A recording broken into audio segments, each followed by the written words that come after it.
Hey, what's up, guys? I just did that. I know. I'm like, fuck. Like, you just heard me backstage.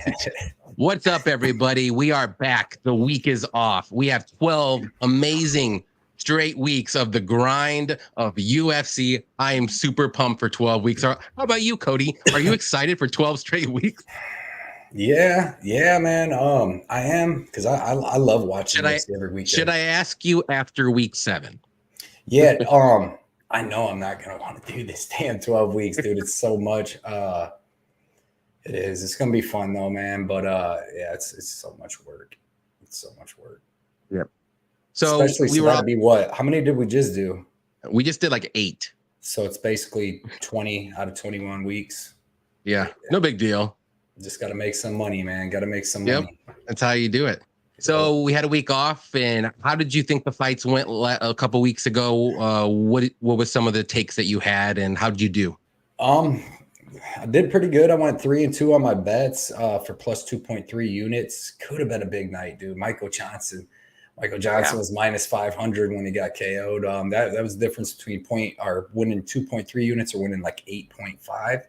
But yeah, man, that's just part of the game. But yeah, a couple of Natalia Silva, she looked phenomenal. Monster. Yeah, Nascimento squeaked by, and then I had Buckley, which that fight was really, really close until that knockout. But yeah, overall was decent. It seemed like another weird card with time props and stuff like that, but had a decent shot. Yeah, same here. I went plus 0.72, so a little bit over, so it's all good. It's a win, baby. Yeah, that's all that matters. So got the winning streak alive for this one. I was kind of mad that one of the judges gave Loopy that 30-27, which I didn't agree with because I did think Ducote won at least the second or third round, one of those two. But it is what it is. Well, other than that, yeah, I would have won maybe like 2 units if Ducote would have got one of the. Oh, yeah, I was going to bring that up. So if anybody does not remember, because it's been a while, me and Cody did a little shoey bet on the first fight of the night, Themba Gorimbo versus Sato. And what do you know it? Gorimbo won. This is going to be just a dumpster fire, man. This is going to be Cody's first shoey ever. So I'm excited to see this one because he's not a beer drinker, as we all know. I probably haven't, dude. I can't even remember the last time I drank beer. I don't even, bro, to be honest, I don't even think I've been drunk since my 40th birthday. And that was like a year and 2 months ago, 3 months ago, man. Yeah. And so I definitely wasn't drinking fucking Miller Lite. Yeah. Well, that's the only thing to drink. So that's what you drink, right? By the way, that's what you drink, right? All right, man. Well, it's gonna be a cheers tonight. I want to get it out of the way early, bro. Whoa! We are gonna slow roll this. We are at 18 people live. People want to see this. Like, we're gonna wait till 40, maybe even 50. We'll see where the night goes. But it's gonna be good, man. Because dude, I just worked 11 hours in the heat, dying. I got home, got to shower, didn't even really get to shave up and all that stuff, dude. So actually, this would taste good. Thing. Oh, yeah. Shoe out of a boot. And my yes, sir. Boot. The boot. Oh, there we go. The old dress. All boot. Right. So we'll go through the chat real quick, see who's all here and everything. We got Bunny Hunter. What's up, man? Smash that like, or you get the boot, the shoey boot. Yeah. What up, go. Bunny Hunter? Thanks for coming out. Thanks for coming out, man. Anthony W. What's up, man? Hoping to catch these boys live. If not, I'm watching back. Excited to hear y'all rap each other and get some reads. Yeah, appreciate you coming on. We'll definitely have a couple different reads here, but for sure. Too crazy, I don't think. We'll see, though. Couple of them. Yeah. Daz, what's up, Daz? Thanks for coming out. As always, Albazi with the messed up ears. Kai ears less broken than mine. Are we sure he even a fighter? I think he's a fighter. Jumbo Loco, what is up? He said, hey, guys, I'm nice and early tonight. Thanks for coming out as always. Ryan Jordan, what's up, Ryan? The boys are back in town. Great fight night. Yes. Rejuvenated. I'm glad they have this card after a break because it's a lot better after that. Because if it was in the middle of like a really good cards, I'd be like, this is not that good. They know what they're doing. Anthony said, I might impulse bet after the show if both of them agree with my picks. I like that. We'll do it. Do it. Odd Smoker, Steve, what's up, man? Let's fucking go. This should be a good one. Definitely check out Odd Smoker MMA on Twitter, Instagram, and YouTube. He does great stuff on there, everything. Yep, nice dude too. Ice, yes, indeed. Ice Viking, what's up? Say, what's up, top G's? Are we waiting for Johnny K to get back from his manicure again? Shit, that was yesterday. That's why I do that on Wednesdays, every Wednesday. That's why I don't do it on the live days. Yep, you end up like me. Couldn't even line up the beard or nothing. Thanks for coming out, Ice Viking. Yep. CJP, UFC picks. What is up? Does it feel like forever since we had some fights, dying for some action? I had to chat up with two of my favorite cappers. Even y'all don't come on my show. I'm going to be on your show. I promise. I promise. Every time I'm always doing something. Yep. Dude, it's going to be terrible in the summer. I got so many. It's going to be hard to do pre-shows this summer and stuff for real. It is. The Saturdays are going to be, we might have to go to like Friday night pre-shows or something if it's getting too crazy, but I don't mind missing one or two here and there, but no, especially, and then we got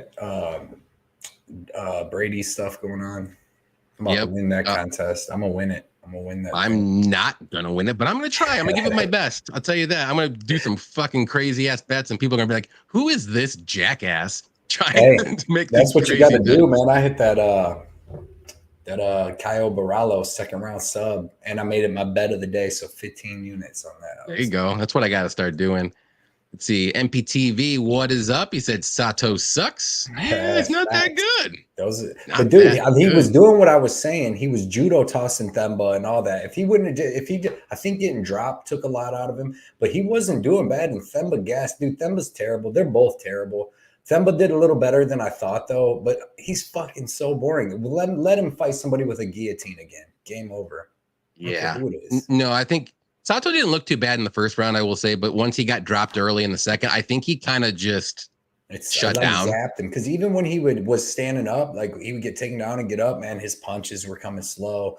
But no, Themba's gas tank held up longer. Like you seen he death gassed in that third with like when Sato finally got on top, but it went around. I thought he was going to do that by the end of the second. So he got a little better, man. Yep. Tigers pick MMA. Vernon, what is up? He said, let's get it. Yep. Definitely check him out. Yep. He put out his first video this week. I checked it out and stuff. And then he did a recap of it on Twitter with the stuff. So he's good, man. He can make fun of himself. He's got a good sense of humor and stuff. And he knows his stuff. So it's going to be, he's going to be good, man. Like I said, don't worry about it. It's your first video. If you want to go back and watch my first video, it's up. You can watch it. That was horrible. Yep. So you are better than me. I'll tell you that. Pink Floyd, what's up? You said, oh yeah, I forgot about the shoey. Yep, don't forget about that shoey. Thanks for coming out, bro. Appreciate that. Let's see. Pink Floyd, what up? Get ready for it. Blood Money to Ivasa. Got to use baby blood shoe. That'd be like a little baby. Two of them. Fill two. That'd be a shot. You can do a shoey shot. How about that? I would rather do that. I would rather do that. You'd rather do a shoey shot from baby blood shoe? Yeah, but I don't think that's responsible. Shot of bourbon? It has to be a double shot, though. Like drinking out his daughter's shoes and stuff. But yeah, man. That's some kind of kinky OnlyFans stuff. Don't do that. No, I can't even remember the last time I chugged a beer. It's gonna be fun. They fine. Delicious. I should have got Bud Light. I was gonna get Bud Light, and I'm like, these dudes make so much fun of me. Cody, I would have shut that down backstage. I started talking different after. We'll do it a different week. Yeah, jeez. Derek, what's up, Derek? It's nice to be back. Let's do this. I'll throw some Cody stats at you later today. Definitely check out Derek on Instagram. Puts out his little algorithms on finishes and his picks, and they're really good. They kill. I don't know the exact percentage, but it's up there in the 80s. I'll tell you that, or more. For the finish rate, his thing, it's phenomenal. He posted. He has a lot. I was gonna say, I think he posted it already. I think I saw it, and there's a lot of good ones on there. At least we match up with, so I'm okay with that. Yeah, man. I always look at it to see what I match up with. He always posted in the Discord. He's in our Layer Cake Discord. He's a big part of it. And people ask him like, hey, man, you ain't posted that yet. We need that. So I can't wait to check it out myself, man. Yep. Oscar's here in the house. What's up, boys? Let's get that money. What's up, Oscar? Thanks for coming out as always, man. Appreciate that. My dude right here. Guernica says, free lighting Lee Murray. Free lightning, lightning. Dude, yeah. Okay.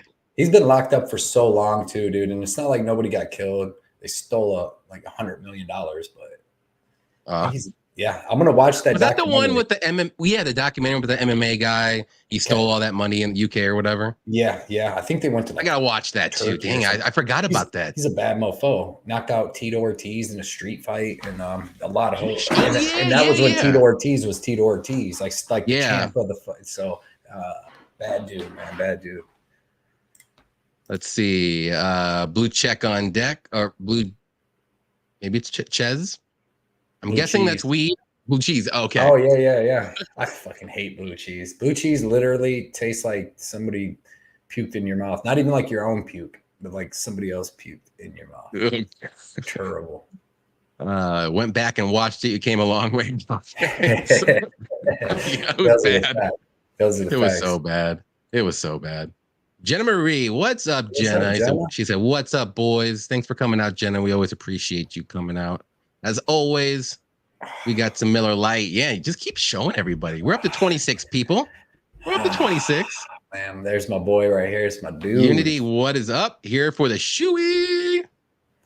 Am I saying that right too? Because he's in my Discord. He's always commenting. He's a great dude. And I said Unity, and then I tried to read it. I'm like, that might not say Unity. It looks exactly like it, but it's like Unity. Maybe good. I'll take it. Unity. Unity.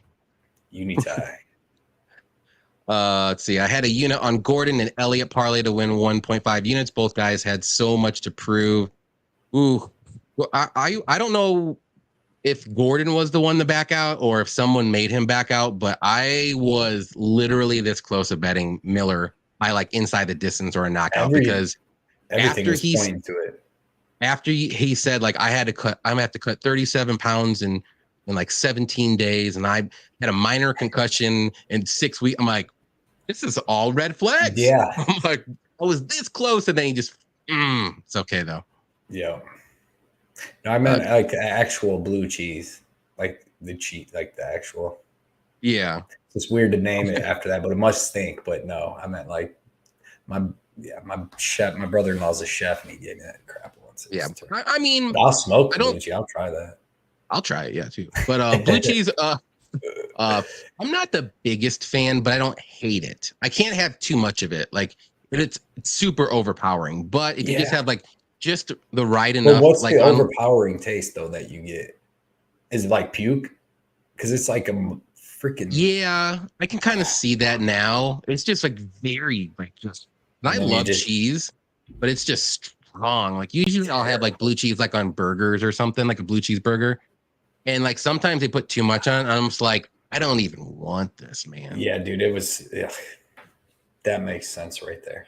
Okay. Yes, it's Unity, but I added an extra N many years ago to shout out to Nine Inch Nails. I love Nine Inch Nails, by the way.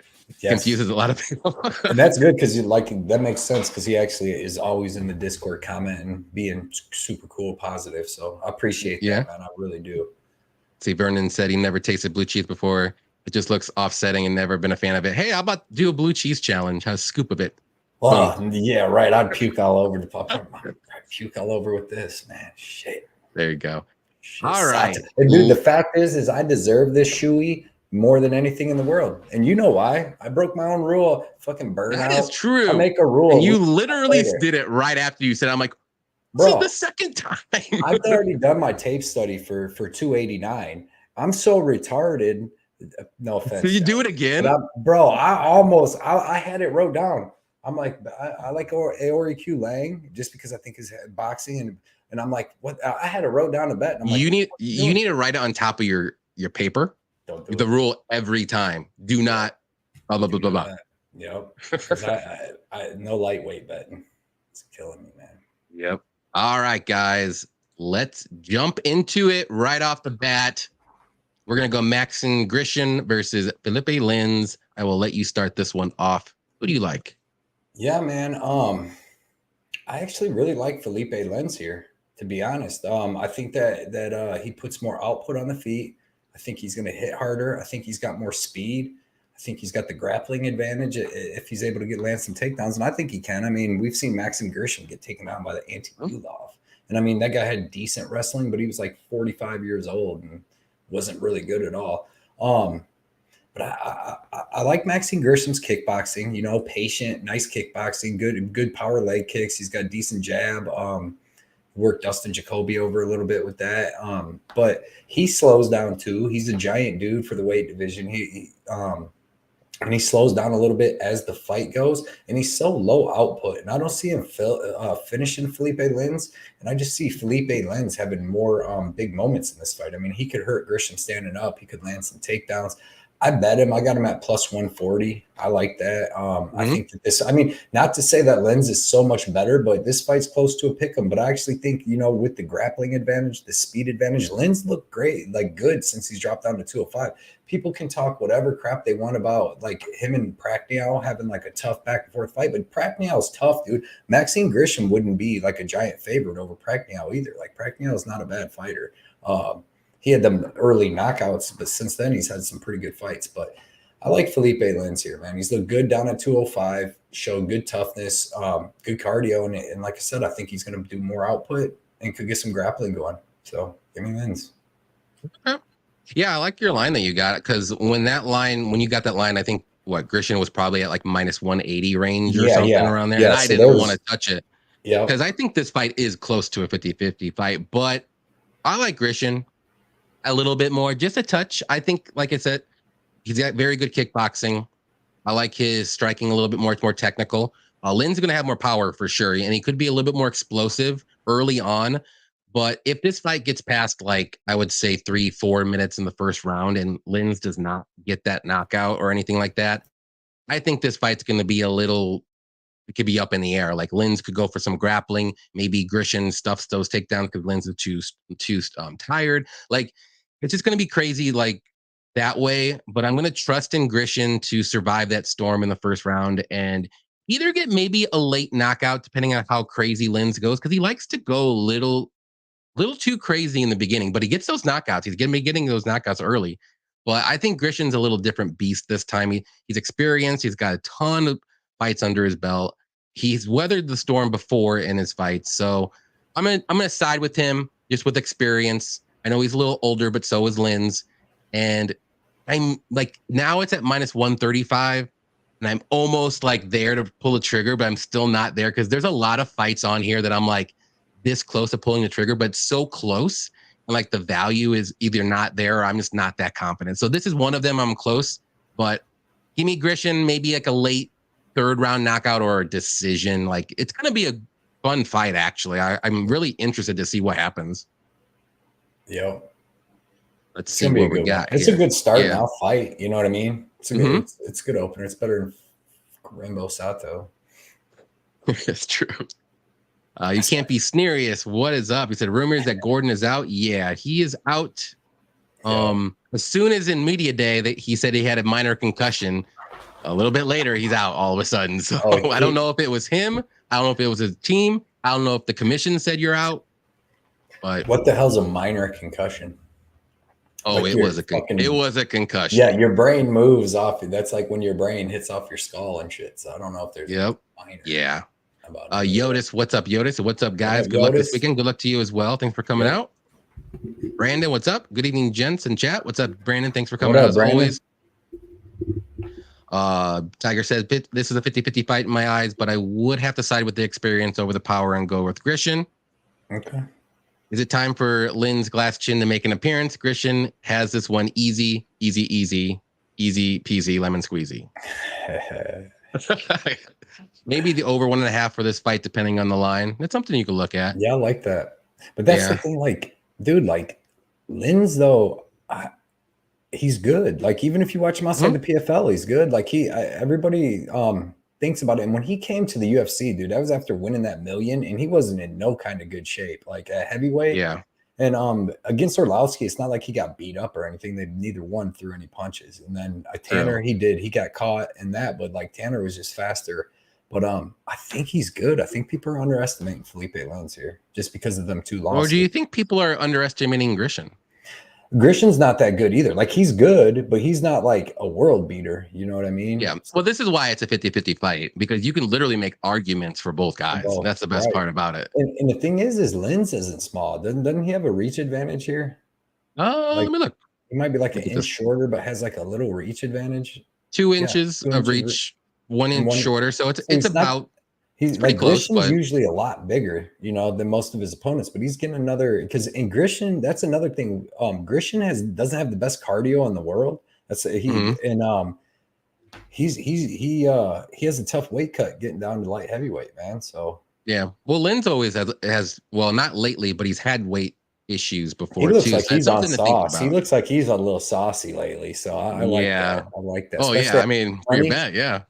Yeah. Oh yeah. No, I don't blame you one bit for getting that because if Grisham was plus 140, I'd be jumping on Grisham Yeah, right away. and see, it is, man. The line does a lot because, like I said, I think Linz is going to win. I can pick out stuff here and make out stuff to justify plus 140. But then if it's a Mhm. pick 'em money and I don't have a bet in yet, and this thing just started to pick 'em, do I bet Linz? I don't know. Yeah.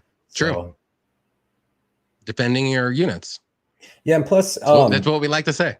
you better do it. If you bet out units and don't defend that shit, what are we doing here? Yeah. Why are you even making bets? Why'd you make that bet? Speaking of that, man, I just made it. I'm into the making dumb bet things, man. I just bet loose a soul on Twitter. Yeah. Oh, you did? Twitter pictures for a week. Oh yeah, you were telling me about that. Yeah. Oh boy. What was the bet? He gets to pick my Twitter picture for a week, profile pick if he wins. If I win, I pick his. What's the Nothing is it like a oh, certain yeah, the fight? he's got Amir Albazi. I got Kai Kara France. Oh, okay.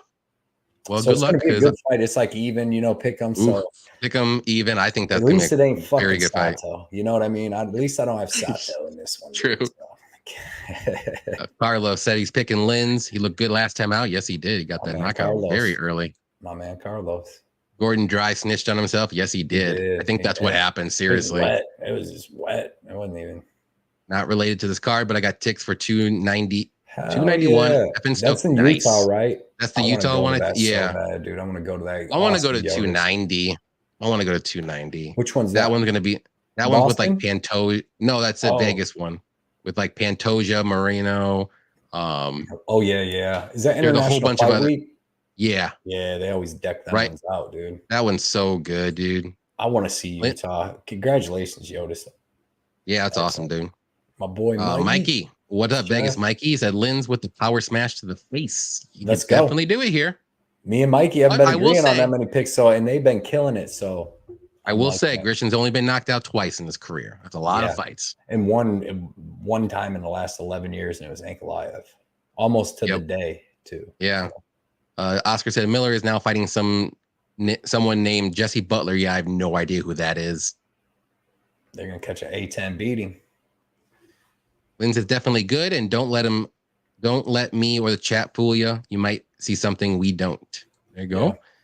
Yeah. This is definitely a dog or pass type of fight. Yeah, I agree. But man, that line's getting so close to a pick'em, and I like Grisham, and it's making me like Grisham a little bit more. I think that Lynn's is going to have so much more output, be faster. He has more power, and he has the grappling upside, and he's 2 years younger, and he might be sauced up. So I just think after the first round, if it gets that far, mind you, it's going to be a completely different fight than I think a lot of people think. I think it's going to be more so Grisham will have a little bit better cardio because Lynn's will try to get that finish in the first round. It's how he's been doing it the last couple times.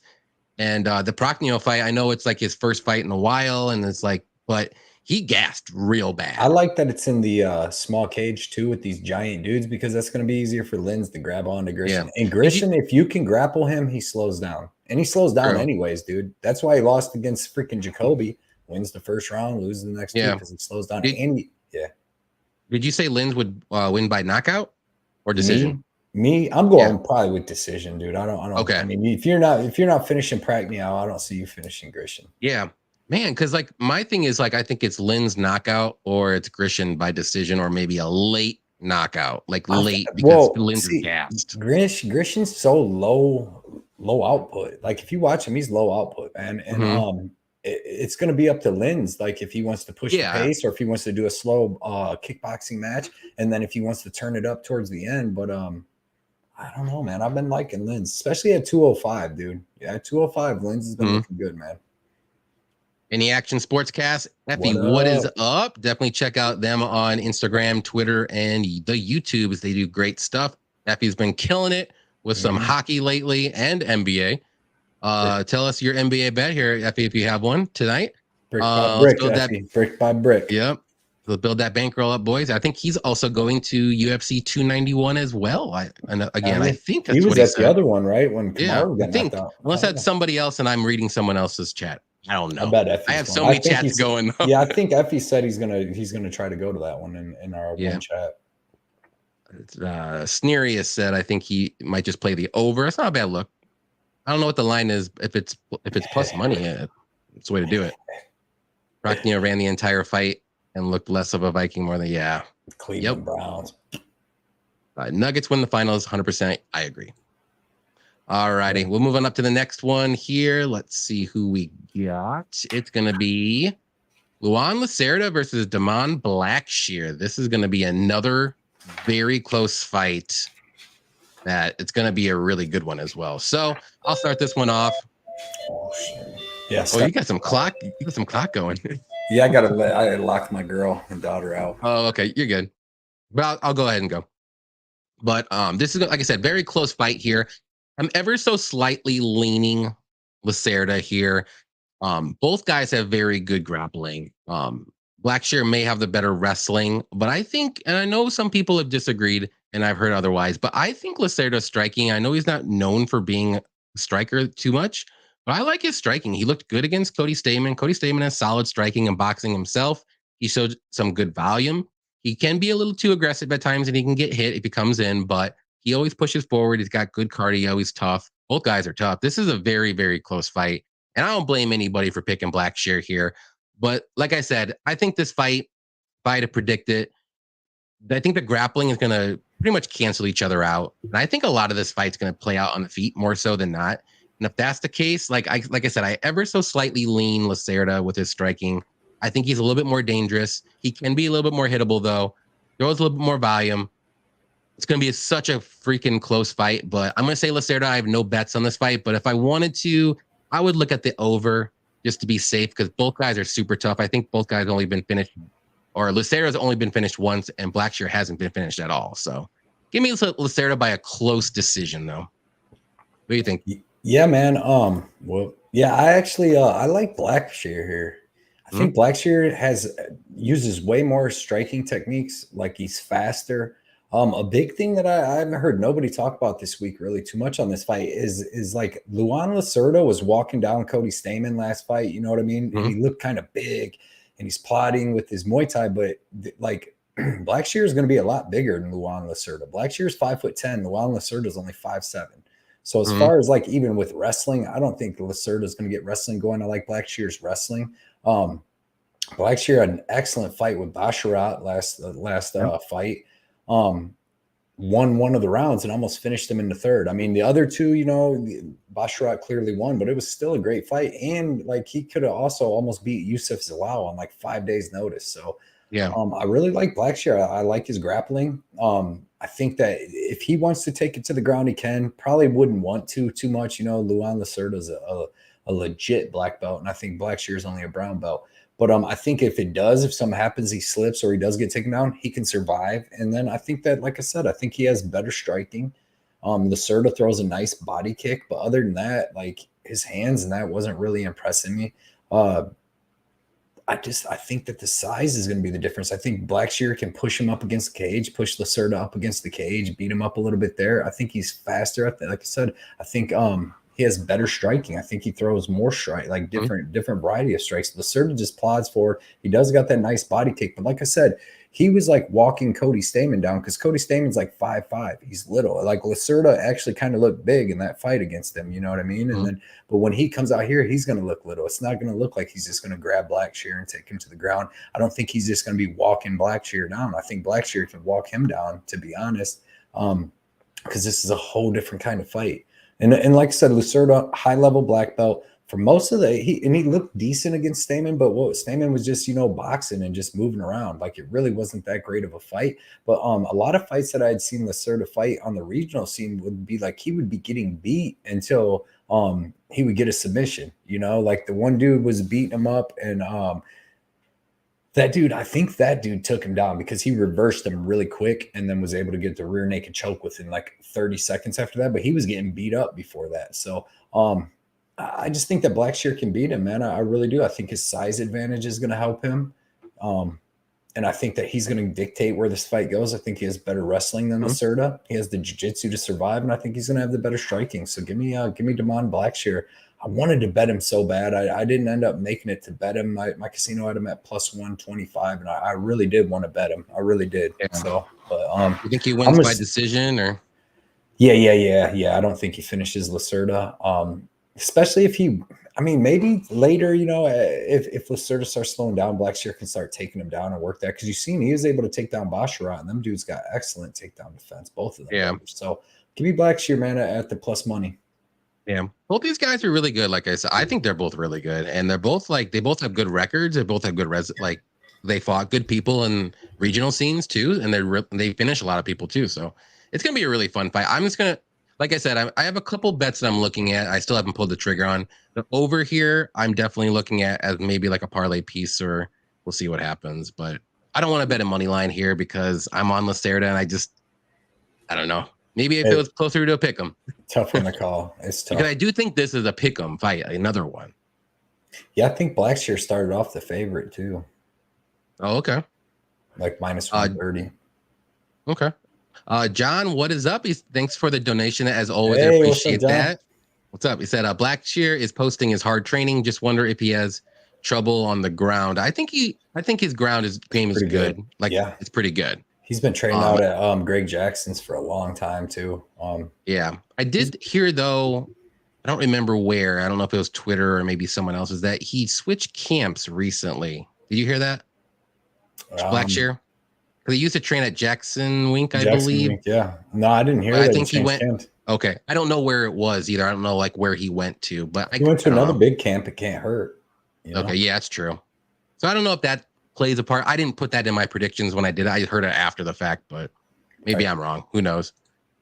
Let's see. Assuming this Jesse Butler is one of those, is the one on that Tapology. He's a Fury featherweight. Yeah, so he's coming up in weight. So and he's fighting Jim Miller, who's a tough fight for anybody.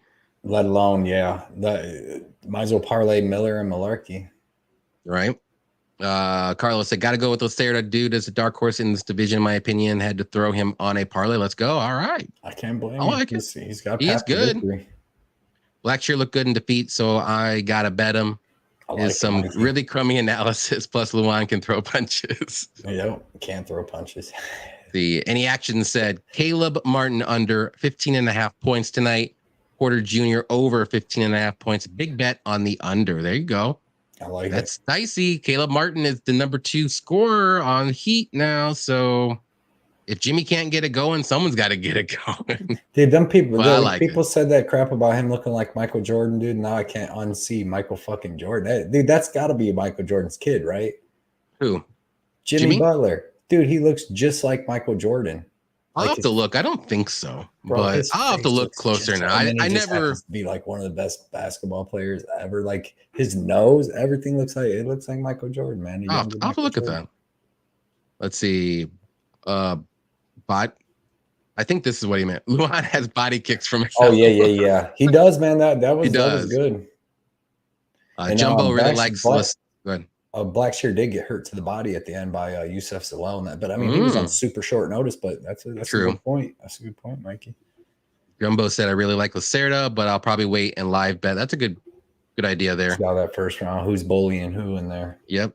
Verdon's on Lacerda as well. Blackshear has too many twitchy movements and sometimes just doesn't look good on the feet to me. That's what a lot of people think. I'm not saying Blackshear has terrible striking, but I just think like Lacerda striking is a touch better. And I don't know, maybe I'm wrong, but it's just what I'm seeing with the eye test. I don't know. I wasn't that impressed. He Lacerda whips his punches from the side, real long, whipping punches, and then he throws that body kick. But it's not like he has all this great movement and he's setting shit up and doing this. He's just walking forward, throwing a power body kick and then power hooks. But it's because he can throw power everything because he ain't worried about getting taken down. But we're going to see, because really we haven't seen too much of Blackshear on his feet. You know, it was Yusuf Zalal. They grappled Bashrat, they grappled. And then Yep. Lacerda, though, man, he's definitely going to have the better grappling. Even if Blackshear can survive, he's dangerous on the ground, man. Like real dangerous. So like this is a very fun fight, maybe just to watch as a fan and get to know either fighter better after this one. Vernon says he's probably going to gas after the second Blackshear, but if he's at a new camp, who knows? Yeah, I don't know. Maybe I'm wrong too. I thought I heard that or saw that somewhere. He could. Bunny says I'm with Johnny on Grisham for the same exact reasons. I think he can weather the storm and look better in the second and third. I like Lacerda. Looks like he has more volume on the feet than Demand. Yeah, that's what I think the same thing. That's just me, but I could be wrong. Yeah, Cody. He looks like Michael Jordan, man. I got to show. Listen, I got to show just Bunny because he's playing basketball doesn't mean he's Michael Jordan. But he looks just like him, and he plays like him. WW, what's up, man? He said Lacerda is hungrier than Blackshear and is the much more dangerous fighter to me. That's true. I can see that. If it's close though, because they're both dangerous on the mat. Yeah, but Lacerda's like high level. He's like a high level black belt. Like Blackshear is good, but he's a brown belt, and he's like probably a good brown belt, but he's going to be defending for the most part on the ground, unless he's on top and they're a little tired. And then Lacerda ain't as explosive, but yeah, Lacerda. I mean, it's his tattoos like black belt is in my blood or something. Oh, right here. Yeah, when you got them type of tattoos from Brazil, you gotta keep it standing with them boys. Yeah, and Lacerda fighting for his kids, and Blackshear don't have kids and moved from camp, so bigger motivation for Lacerda. Okay, got some insight there. I like it. Bunny said there was a card in the last few months that I had a lot of close lines like this one, and all of the favorites won. Wonder if the same thing will happen this weekend. Potentially. I hope not, because I almost had 5 dog bets. I'm not shitting you. Like, but it's because they're so close, man. These fights, like I love these ones. I would rather have these kind of cards. True. Any day of the week where I can just pick who I think's going to win. I ain't got to pay $250 to get 100. Like I can just be like, all right, I'll bet this guy because he's minus 105 or whatever. And here's who I think's going to win. Go do it. I like Vitek, what's up, Vitek? He said I got a sprinkle on Blackshear by submission at plus 1,300. I like that. You never know. Get him sub, get him tired. Blackshear's got good jiu-jitsu. He almost subbed Basharat, dude, at the end of that third. So, yep. All right, people's main event. Frey versus Reed. Is it my turn? No, it's your turn. You go. You start this bad boy off.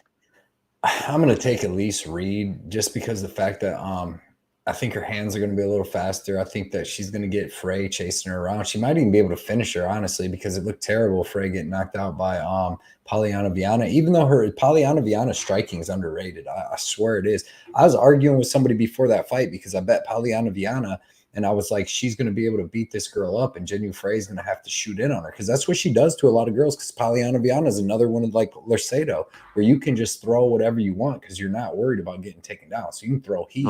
And somebody on Twitter or on my YouTube was like, "What are you talking about? Polyana Viana doesn't have any good striking and all this crap." And wasn't she a big favorite? Or no, that was she was an underdog in that one against Frey, but yeah, she knocked her out. But that didn't look good. And I just think Elise Reed's got pretty good striking like that. But I'm staying away from this fight. I would bet Reed if I was going to bet it, but just because Frey getting knocked out. But there's also the thing where Frey could land some takedowns. If this stays striking all 3 rounds, I got Elise Reed all day in it because she's, pretty good striking, pretty good movement, pretty good power. You've seen against Melissa Martinez. She even mixed in 3 takedowns of her own. It's just that off her back, she's terrible. And I think Jenu Frey may have good enough wrestling to be able to get it down like she did against Gloria DePaul on them. So I stayed away from betting this, man. Low-level women's, unless you're seeing a finish. Like I don't mind betting a women's fight if you're going to see a finish in it. Yeah. Like a fight coming up here in a little bit. But give me Elise Reed, man, for my pick. No bet. But I think she can win. I think Frey's old and their ability's gone. I'm giving Frey one more chance. One more chance. I'm gonna pick her. I'm not the biggest Elise Reed fan. I don't think I ever picked her in any of her fights in the UFC, and I'm still gonna do this right now. But she does have good striking in this fight. I think it's gonna be close on the feet.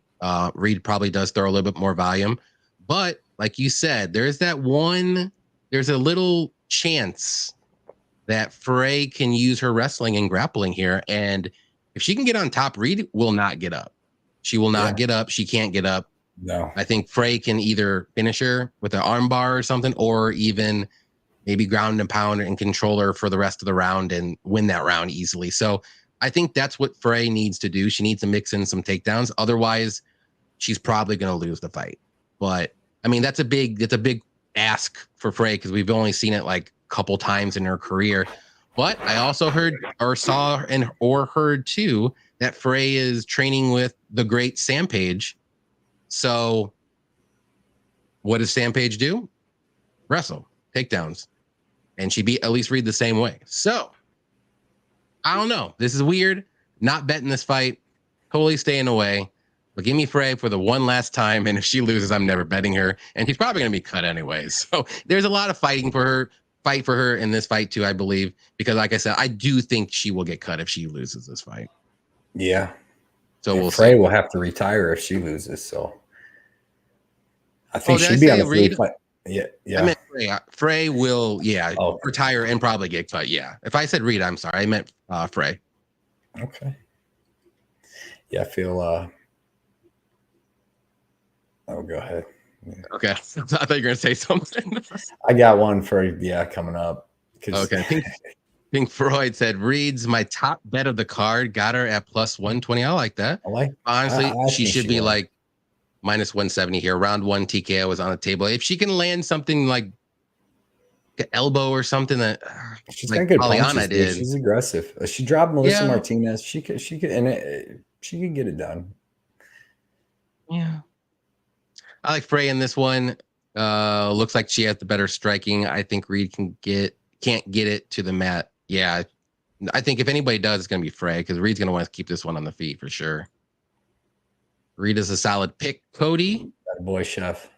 We got Dale. Dave. We got Dave. We got Baby Dale. What is up?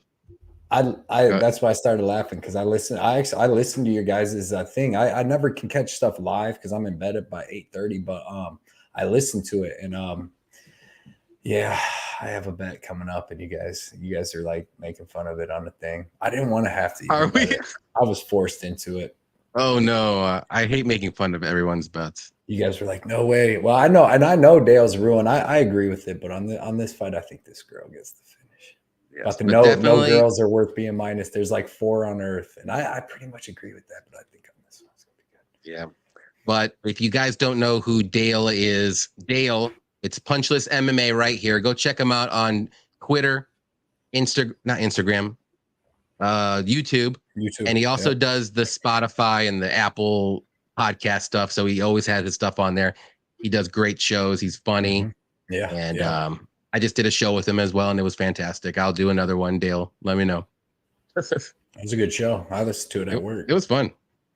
I have trouble betting on girls who came from atom weight. Give me Elise Reed for that reason alone. Okay. Don't mind it. I wish the UFC would have an atom weight division. There'd be a lot of good straw weights that would jump down or go down, and then they would be really good. Like another title, the Richie. Yeah, you'd have another title. She's fighting Jillian Robertson. That's gonna be such a crazy fight. Crazy. They're like, yeah. Go ahead. I was gonna say nobody gives a shit about this fight, but for the purposes of a pick, give me Elise Reed. I'm probably gonna be making snacks during this fight. I like it. Yeah. It's not gonna be action packed. I don't think. Women's MMA dogs can always win. That is true. Yeah, I know. I think it was last card. I think all of the favorites won for once. Finally. It was something crazy finally, because usually it was like 70-30 dogs the whole year except last card. It was crazy. Good point, John. I let my wife handle these fights, and she said, "Read." Even putting $10 of her own $10 on it. Nice. There you go. Going with awesome. Reed. Excellent pick. Excellent. Let's see. Daz has 4 units on Reed. Okay. I hope it's plus money. I like it, Daz. I like where your head's at. Sneeria said 0 chance of paying attention to this fight. I don't blame you. Reed's 8 years younger, and I know with them stats, 7-8 years, it's like 70% or 60, because it's like 10 years, like 80%, right? Something crazy like that, 80-something%. Oh, if it's over 10, it's like this year alone, it's 90% or something crazy, over 90%. Like it's only happened, like the person who was older than 10 years won once out of like 15 or 16 times. It's probably like a 32-year-old to a 22-year-old or something. It probably something like that crazy, yeah. Reed winning, but I will not bet this, but I want to. Me too. I was close because it's like, but then like, dude, you stay away from it, and then Jin Frey takes her down all 3 rounds. So it's like, it's weird, man. Yeah. Reed fights like Jim Jeffries in 1953. WW said, agree with Johnny. It's an Apex, so no crowd pressure to swing and bang with Reed, and Frey will use the game plan wrestle for the win. I hope she does, because that's the way she's going to have to win. Yeah, that should be your game plan, but it has to be. Let's see. I feel like I might know your next bets. Reed's got fast hands, though. Yeah, she does. Almeida and Blades is in the works. Yeah, I saw that. That's crazy. Fast track in Almeida. Eric, our guy Eric's in here. What's up, Eric? Said, oh, damn, I'm late. Well, we appreciate you showing up. It doesn't matter. Don't Blades beat up Almeida, though? Dude, I don't know. Almeida's a different I'm beast, gonna bet dude. a lot. I'll bet a lot on Blades in that fight. I'll bet a lot on Blades in that fight. Ain't no Depending way on the line, we'll have to see the lines. Yeah, ain't no way Almeida comes out and just takes Blades down and chokes him out, dude. Like, he's got some of the best wrestling in the division, and he's got way better striking. He stops 2 of them takedowns, and now Almeida's just got to stand with Blades. We'll see. Blades. Oh no, man. Blades has not been looking great lately. Yeah, against Pavlovic and them, but against somebody that's going to try to wrestle him, he can get taken down, but nobody takes him down because nobody wrestles or goes for takedowns other than, well, Blades doesn't anymore, but you know what I mean? It's a different world. I don't know, man. He's going to have 20, 30 pounds on him. I don't know. That's tough. We'll see. Bunny said, hit the like button, Ninja Watchers. Yeah, hit the like button, please. We got to get these guys known 100%. Yeah, appreciate that. They got a cult fan base. Well, I'm okay with the cult fan base. That's all good. What's up, Anthony? Thanks for coming out, man. He said Reed has that sneaky KO upside. Yeah, he does. If anybody does, definitely her. Yep. Hell yeah, I've been saying UFC needs atom weight for years. Do it off a tough show. I like that. Some really good straw weights, but they're just too small. Like Luca.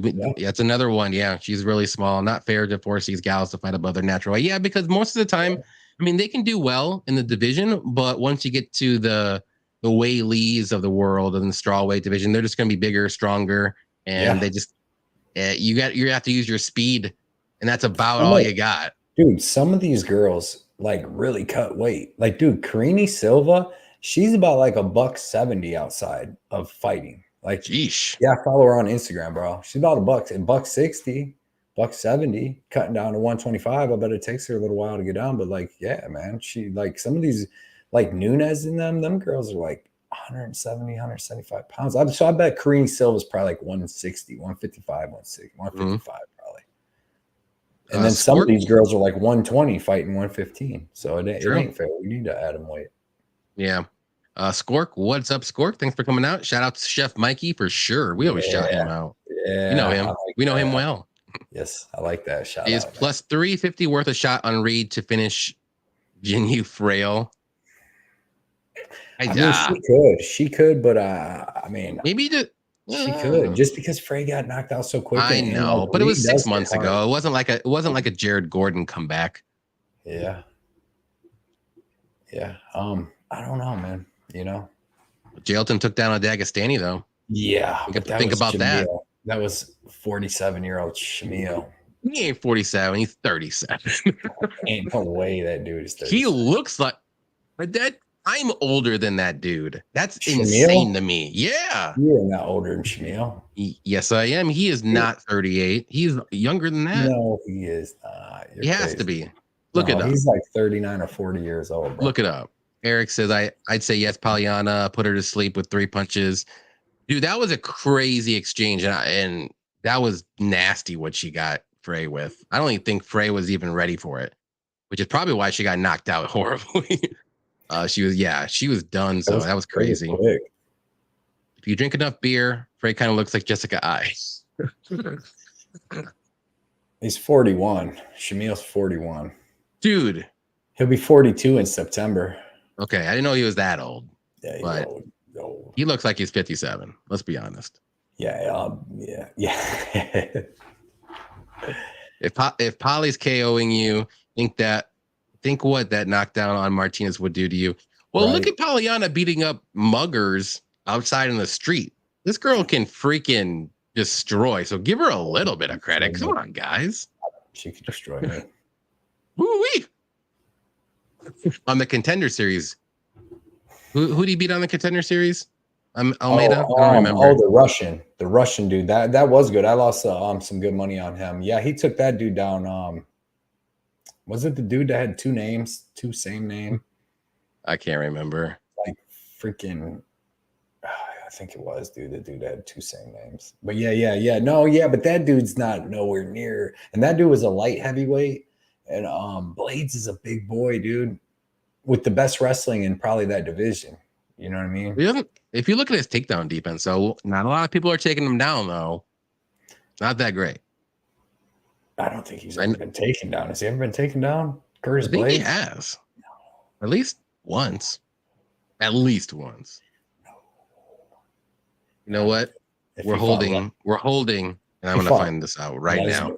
I don't think anybody's ever took Curtis Blades down. We'll find this out right now. Possibility, but I doubt it. He's probably got about 50 takedowns. His takedown defense is 33%, Cody. Who the fuck took Curtis Blades down? Alexander Volkov. Oh, when he gassed out. Yeah, later in the fight. Cody, a little man called Cody East. Who? Cody East took him down 3 times. In the UFC? In the UFC. Cody East? Cody East. That's fucking weird. Back in... Who the hell is Cody East? 2016, his second fight. You know his first fight was Francis Ngannou? Yeah, it was both. I believe it was both their first fights. I want to say it was... I know it was Blade's first fight. I don't know if it was Ngannou's. I remember him fighting Hamilton. Yeah, it was Blade's first fight, and he lost by knockout. But yeah, that's a tough first fight. Yeah, very tough. But yeah, Cody East knocked him out, took him down 3 times in that fight, and then Volkov once. Yeah, if Volkov's taking you down. No, that was when he was death gassed. Though, remember he took Volkov down 43 times. Well, Volkov. Yeah, I can see that. But if Volkov's taking someone down, throwing it out there, man, it's possible. All right, we'll move on up to the next one now. Daniel Santos versus Johnny Munoz Jr. I will start this one off. I like Santos here. Do I like him as much as the first time when they should have fought? They're a little bit less, only because he was the one that withdrew for whatever reason. I don't know if it was an injury. I don't know what happened there, but I do like his striking more so. I like his definitely his grappling and submissions more so. Munoz does have okay wrestling where he could take this fight to the mat, but I don't think that's a good idea for him. Munoz does not like to get pressured, and I think that's Santos's like number one weapon is he's going to push forward just like Oliveira, and he's a mini Oliveira. Like he does exactly what he does. He might get hit a lot, he might get knocked down, but he's going to get back up again. And you're never going to keep him down, and he's. I had to work that in there. And I think he's going to get the knockout in the second or third round. Like I like Santos a lot. I think he's really good. He had a tough first debut against Arce. I think that was short notice, but he looked good against Castaneda. So give me Santos. I'm going to say second round knockout. Is there a possibility Munoz can win? Yeah, but he has to play it safe for 15 minutes. And I don't know if he's going to be able to. He doesn't like being on his back foot at all. So. Yeah, man. I agree with all that. Johnny Munoz, he's got decent striking. The only thing that I don't like here, which I mean, he's going to be skinnier, but he's got a size advantage. I think he's 2 or 3 inches taller with a couple inches of reach, so he's just like a bigger human. But 2 inches taller, 4 2 inches and 4, yeah. It's just going to make him probably a little skinnier. But he's got decent boxing. He's got decent little combos. He wants to wrestle. He wants to get his jiu-jitsu going and stuff. I just don't think he's going to be able to here because Santos has good wrestling. Santos has a black belt in jiu-jitsu. And then I just think that on the feet, like you were saying, dude, Santos just has so many more options to go to. He's going to be so much more durable. Like I could never see Santos getting knocked out and going out cold from that little 3-inch uppercut that Tony Gravely landed on Munoz. Oh yeah, that's true. It was a weird shot. He wasn't ready for it. He was ducking down to do sneak a little takedown, and he wasn't expecting to get uppercutted in the chin. So, but yeah, man, I do think the first round is going to be tough, back and forth, and then hopefully Santos is going to start wearing on Munoz and either get a clear decision victory or finish him in that second or third round. It just depends how Munoz is able to handle the pressure.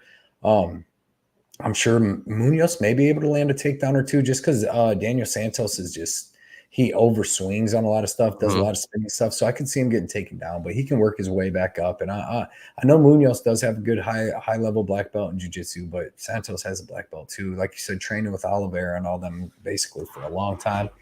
I think he'll be good here. It sucks that the last fight got canceled because of him. He had some abscess on his leg or something like that, but got taken care of. He's back and ready to go. So give me Willie Cat. I think he gets him out of there in that second or third. He gets the decision. I don't know how he gets it done, but I just like him to get it done. Yeah. I have a big bet on him because I bet him and Guram. And then Guram. Oh, okay. Guram messed my parlay up. My only parlay I was going to do this week. Yep. Now it's a single bet, so it's all good.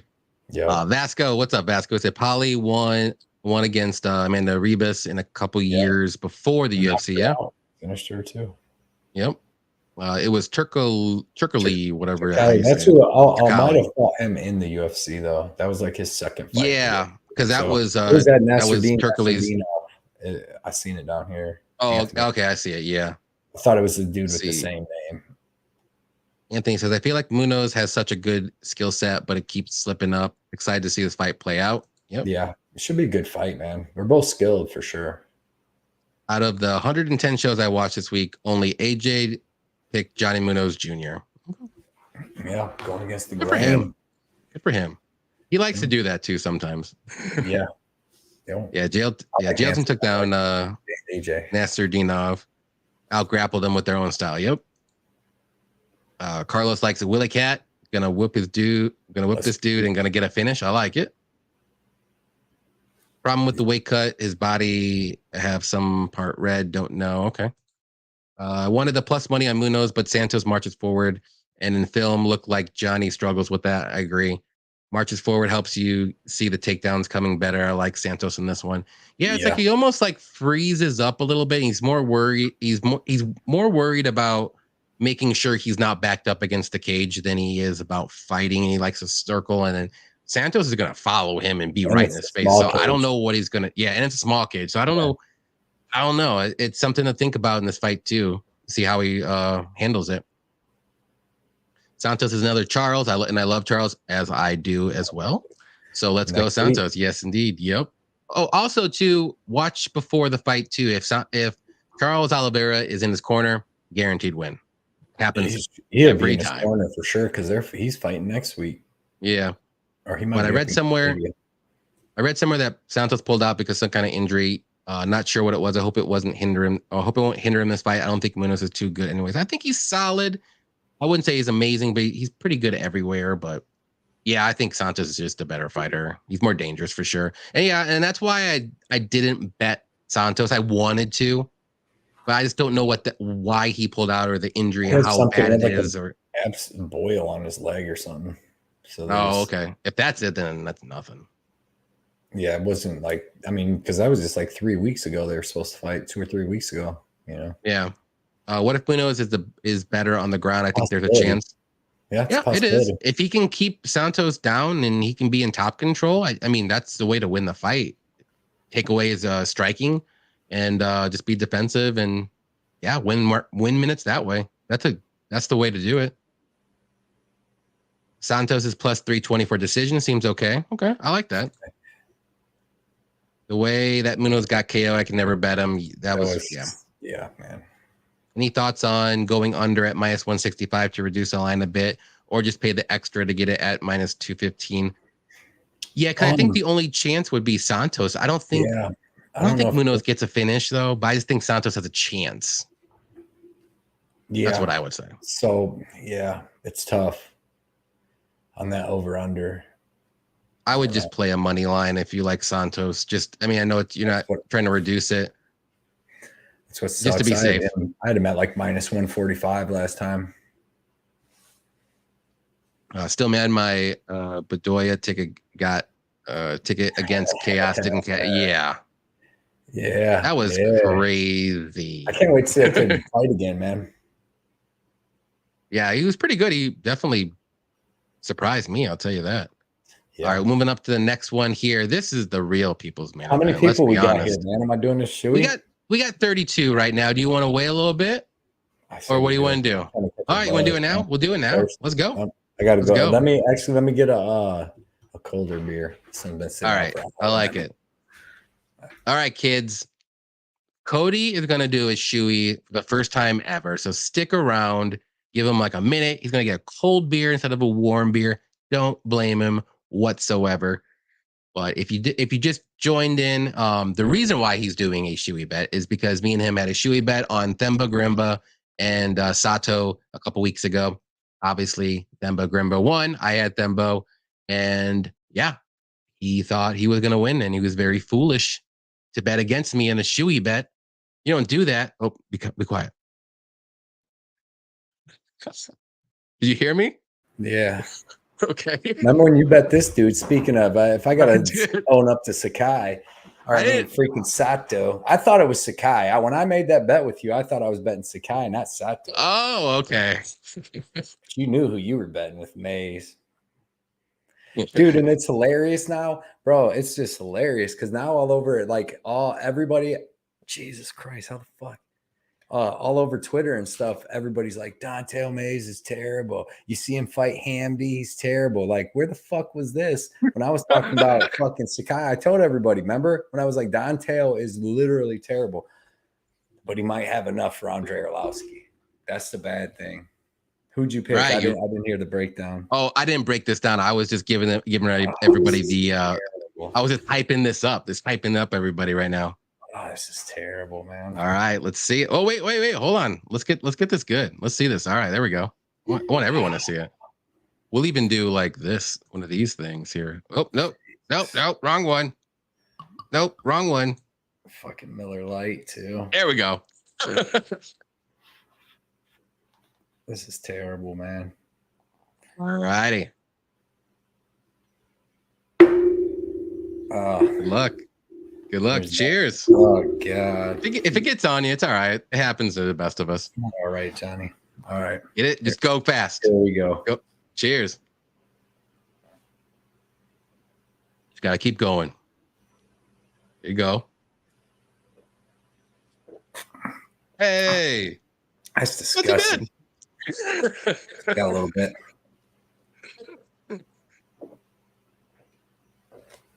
There you go. Look at that. Like a champion. Ugh. Terrible, man. Fucking Sato. I should have a buzz now after that, right? Yeah, you should. I mean, it wasn't like a 9.5 beer like our MMA Propaholics likes to Gilbert. Oh, God, that was terrible, man. That was awesome. You just need to do more of those now. That into breaking down this terrible fight. I'll break it down. I'm going with Dante Mays. Hold on. You know what? Hold on. We're gonna go with everyone's reaction for. Eric said, "Chewy, he ready? Oh hell yeah, Chewy, goddamn." Let's go. It's a moment for Cody, Johnny K, and the boys. There we go. Johnny, will you make a bet and eat an olive again? Yes, I will, because I am picking Charles Oliveira. I'm not scared. All you Beneil lovers out there, all of a sudden, he's the greatest. Get out of here. Come on, man. Keep going back and forth on this fight. Let's see. Nice boot. There you go. Cheers. We got cheers again. Cheers again. Go get me a regular beer, dude. W, Cody. New boot. There you go. And that's your drinking boot. You've done it before. There it is. I got one right here. It's right next to me. That's it, man. You just same one, so you just let it Just let it soak up that stuff, and then you just it's just beer. It's beer soaked again. now. Yeah, it is what it is. Whatever goes in there, I don't know. A beer is going to go in there. I tell you that. Bunch of cat fur. I think mine had a little bit in there. Exactly. I was questioning the boot at first, but that looked better and easier than the smaller ones. He's done for. All right, let's move on to this one. I'll let you start this one off. I see Who Mikey, do you like though, here and why? Imagine owning a Shoey over Takashi. I don't know what I was thinking. Hey, I was scared. I will tell you that, especially like coming up to the fight. I'm like, oh man, Sato would have just kept his position because he reversed it. He judo tossed him a couple times, and then he reversed him like once. And if he would have just, instead of trying to like transition to go hit him with ground and pound, he kept getting reversed himself. Excuse me. There you go. Look at that. Love it. Oh, Miller Lite. Miller Lite's great. Don't you dare say anything bad. Don't you It's dare say anything bad about it. Than Bud Light, that's for sure. Especially these days. I mean, really? Of course it's going to be stronger. That is funny. Who you like here? Don'tail Mays, man. Do-tail Mays. His name is Do-tail Mays. Do-tail this Mays. I feel like because he is the bigger dude, he's the younger dude, and in this case, in the small cage, he's going to be able to control Orlovsky up against the cage, unlike what happened with Sakai last time, because Sakai has excellent Muay Thai clinch. So I just think that Mays is going to put out more volume on the feet, and even if the striking's kind of the equal, I think that Mays will be able to get some control time up against the cage and maybe even land in a takedown or two. You guys were talking about D1 Dontail last time. You remember that shit? You guys was like, oh, D1. Dude, he couldn't get down Sakai. Yeah, he took down Josh Parisian. You guys are like, yeah, dude. Curtis Blades is next. That's right. Let's go. But hey, who's in the UFC still? I don't know how that's even possible. It should be Arlovsky and Sakai already fought. Yeah, man, give me Mays, but I would never in my life bet Mays. Vernon White, you see his thing? He was like, I told people on my video to bet Dontail Mays. He goes, don't bet Dontail Mays, because I don't know what the fuck I No. Got me a little buzz from that. There you go. I like it. Yeah, I'm gonna go with Do-tail Mays, and I will agree with Cody. Do not bet this fight. I mean, if you want to bet Andre, sure, why not? Bet split decision, whatever you want to do. But man, I love Orlovsky. I always pick him, and I always bet. Like usually, Usually, I do bet him, and he's won me a lot of money. But man, his last fight, he scared me. I think the time has come. He's 44 years old. He always looks good or decent in the first round, but after that, he slows down real bad. His striking defense is like head movement is very not good, if you want to say. He kind of quits whenever, if he gets taken down or if he's in any remote chance of danger, he will tap. So, and I'm not saying Mays is the next, freaking Almeida here, but he's going to be like at least 20, 25 pounds bigger, taller, stronger. I think he can get up close to Andre because Andre doesn't have the power that he used to. He's not going to be worried about getting knocked out. At least he shouldn't. And he's going to maybe get some takedowns here. I think this is the fight that he can get some takedowns. If he doesn't have good fight IQ, Mays, when I'm saying this, then this is going to be a super close decision on the feet. Andre will probably win the first round, and the next two are up for grabs. So give me Mays. There's just a little bit more path to victories for him. Whether he does it or not, this is what we have to try to predict. He may not. He may. So I'm going to go with Mays. I just think Orlovsky at 44 years old right now, I mean, it's a 13, 14-year age gap. Mays is stronger and way bigger and more and powerful with hands. Like, come on. Like, Orlovsky's going to gas out after the first round and round and a half. He's going to have to be moving around that small cage the whole time, and he can't do that anymore. He just can't. When did Orlovsky start fighting out of Chicago, Illinois? I thought he trained like ATT down there in Florida. He's been there for a while. least it's been saying Chicago, Illinois for a while. Okay. Okay, let's see what like ATT or something. Let's see what we got. Oh, I know I probably missed a whole bunch of people's thing. I'll just start about right here. Andre versus poor heavyweight equals Andre auto bet. Andre never got clipped by DeLima. He got punched hard in the chest and then both fell to feet. Well, he gave up really quick though. Yeah, he got choked quick. Yeah, Universal Regeneration shouting for Arlovsky, sloppy heavyweight fight, and a definite bathroom break going with the legend by KO. Okay. Woo, you are smoking weed. I like May's split decision. Split decision might be the bet to do. With the big age gap, I want to pick Mays, but Arlovsky's a vet, and I think he gets the decision. I mean, got to survive. Telling you. I know Mays isn't like super crazy with his cardio either, but whew, rough nickname here, Lord Kong. Fight finish algorithm is calling for this one to finish. I put 2 units on it, but I don't know. Okay. Man, Max bet on Arlovsky by finger, but sub. Okay. Yeesh, that's a Arlovsky legit fighting for money, so that's always worrying. Yeah, I think I mentioned that on the podcast with Dale. Like, Andre doesn't have to win this fight. He's getting paid like $200,000-$300,000 just to show up for this fight. That's how much like fights he has in the UFC, win or lose. I mean, Mays is fighting for his UFC contract and career right now. This is like he needs to win this fight. So that's another thing to think about too. Can you say Mays striking is as good as DeLima? No, DeLima's is way better. Yeah. Arlovsky by split decision. That's a good bet. Mays fight IQ is good, bad. Yeah, it's not. It's bad, good. Yeah. This is hilarious. Cody, maybe without the beard, I can also see Mays looking like Jordan. No. You say one thing, make one comparison. That's so good. Going with the old dog or Andre, although Blood Money was right about Sakai. Didn't he get cut? Yeah, he sucks. That's why. Yeah, man. What? Look who's still here. Dutail. Dutail, Cody. Who's here? You know why? It's because what you just said.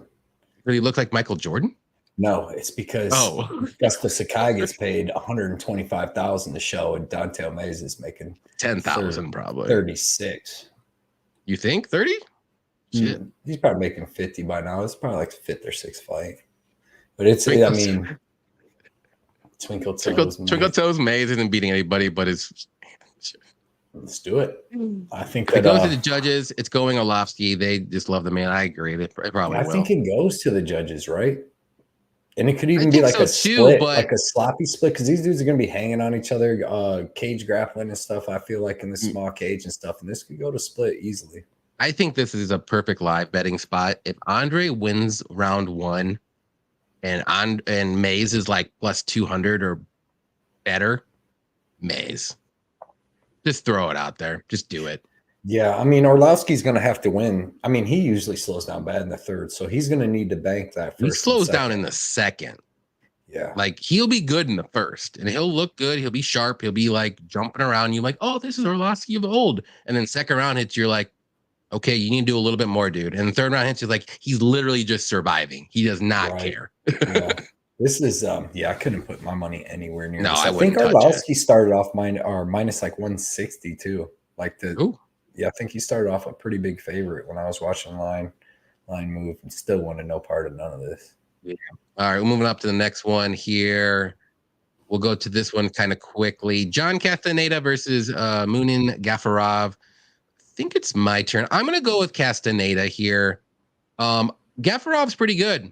I mean, I watched a couple of his fights the other day. I didn't see it, like, obviously during my breakdowns. It kind of just happened. I didn't really get to see too much, but Castaneda is good too. He's good everywhere. He's not great anywhere. Got good cardio. He's usually durable, other than the last fight against Willie Cat. But he was going for the finish because he hurt Willie Cat and he just didn't get it.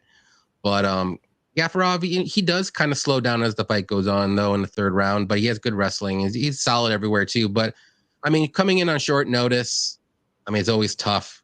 But Castaneda is a pretty decent guy to back. And the line is crazy. It's like minus 125 for Castaneda. Yeah. To me, that's insane. Like, do I want to bet it? I don't know, but I kind of do, because short notice fighters, usually it's never this close, ever. I don't care who you are. Yeah. But I mean, Gavrov, I think, is solid. He's never been finished.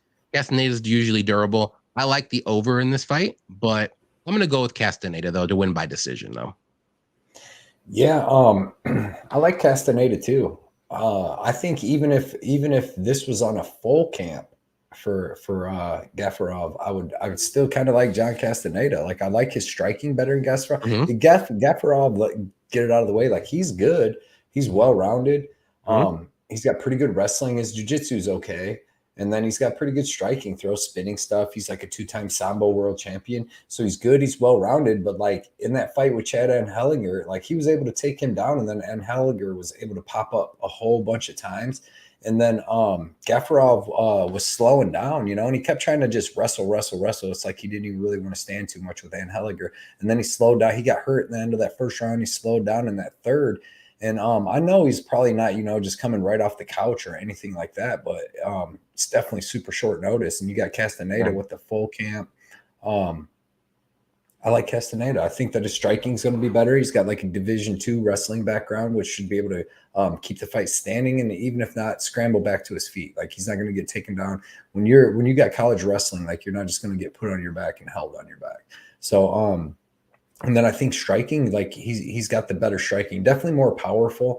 Even though Gafarov, I mean, I think he's finished 17 of his 18 wins, but he's fought a lot of low-level guys. Like, if you will look at his first, 10 fights, there is a lot of 0 and whatever guys and stuff. So give me Castaneda, man. I think he has better striking. I think he's going to be able to keep this standing for the most part, and I think he's going to have better cardio in this fight, especially with Gafarov on short notice. But Castaneda usually has really good cardio.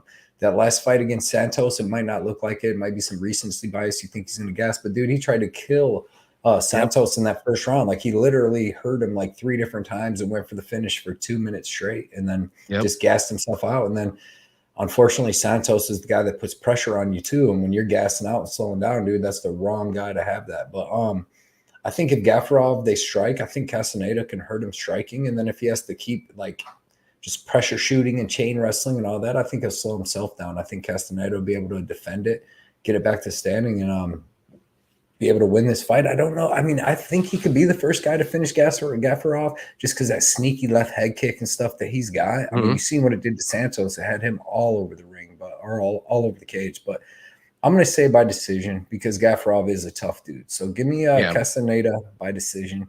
And I'm with you on that line. I wanted to bet him, but my casino doesn't like to release lines. They didn't have that line out yet, and they did not have that Carini Silva over-under line out yet. So yeah, this is one of the bets that I'm thinking about doing. Like, I definitely want 2 more bets at least, and I have like 3 or 4 on the docket that I'm just like debating or watching to see if I can maybe get plus money, because they're all like really close pick'ems to a point where like this one's close enough. But we'll see. I'm going to watch the line because everybody's on Gafarov right now. So I'm like, I'm just going to wait. We'll see what happens. They were getting that big underdog prices. But like I said, man, I think Castaneda is better than Anhelinger, definitely has better wrestling defense. And I mean, just as good striking. Like, he would probably beat up Anhelinger.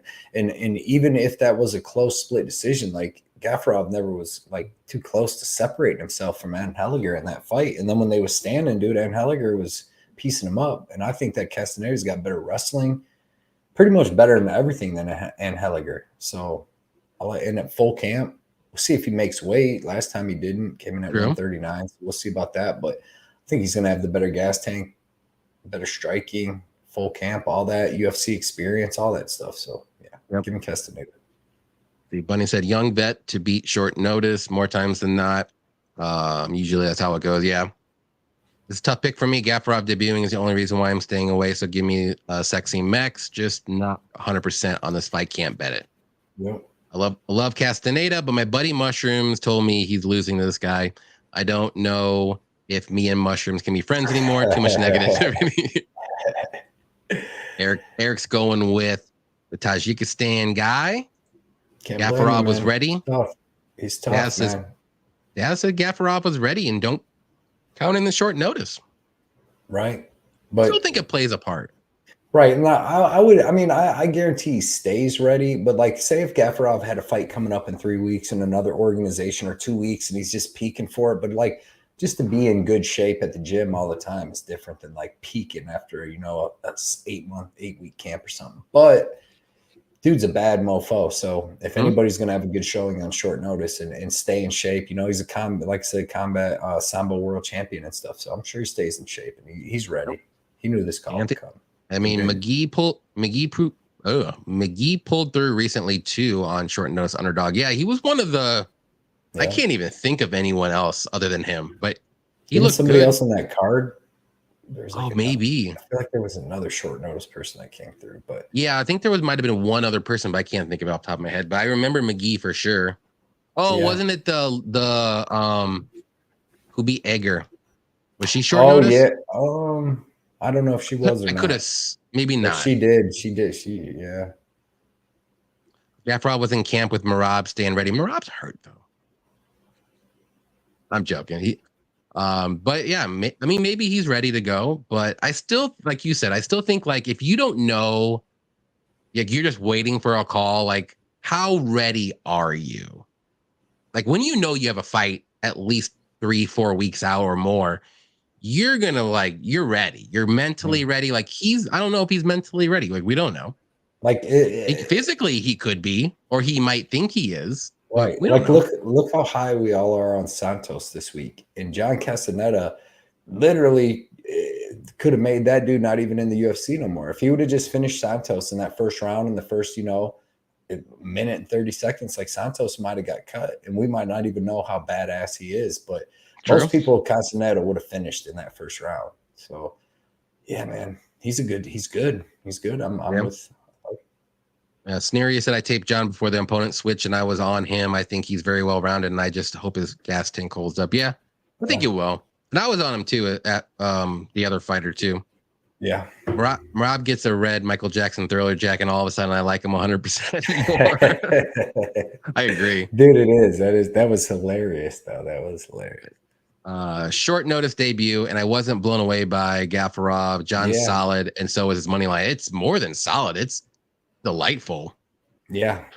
I don't understand why it's minus 125. Now, maybe Gafarov can prove me wrong, but I will eat my words if that happens. I will.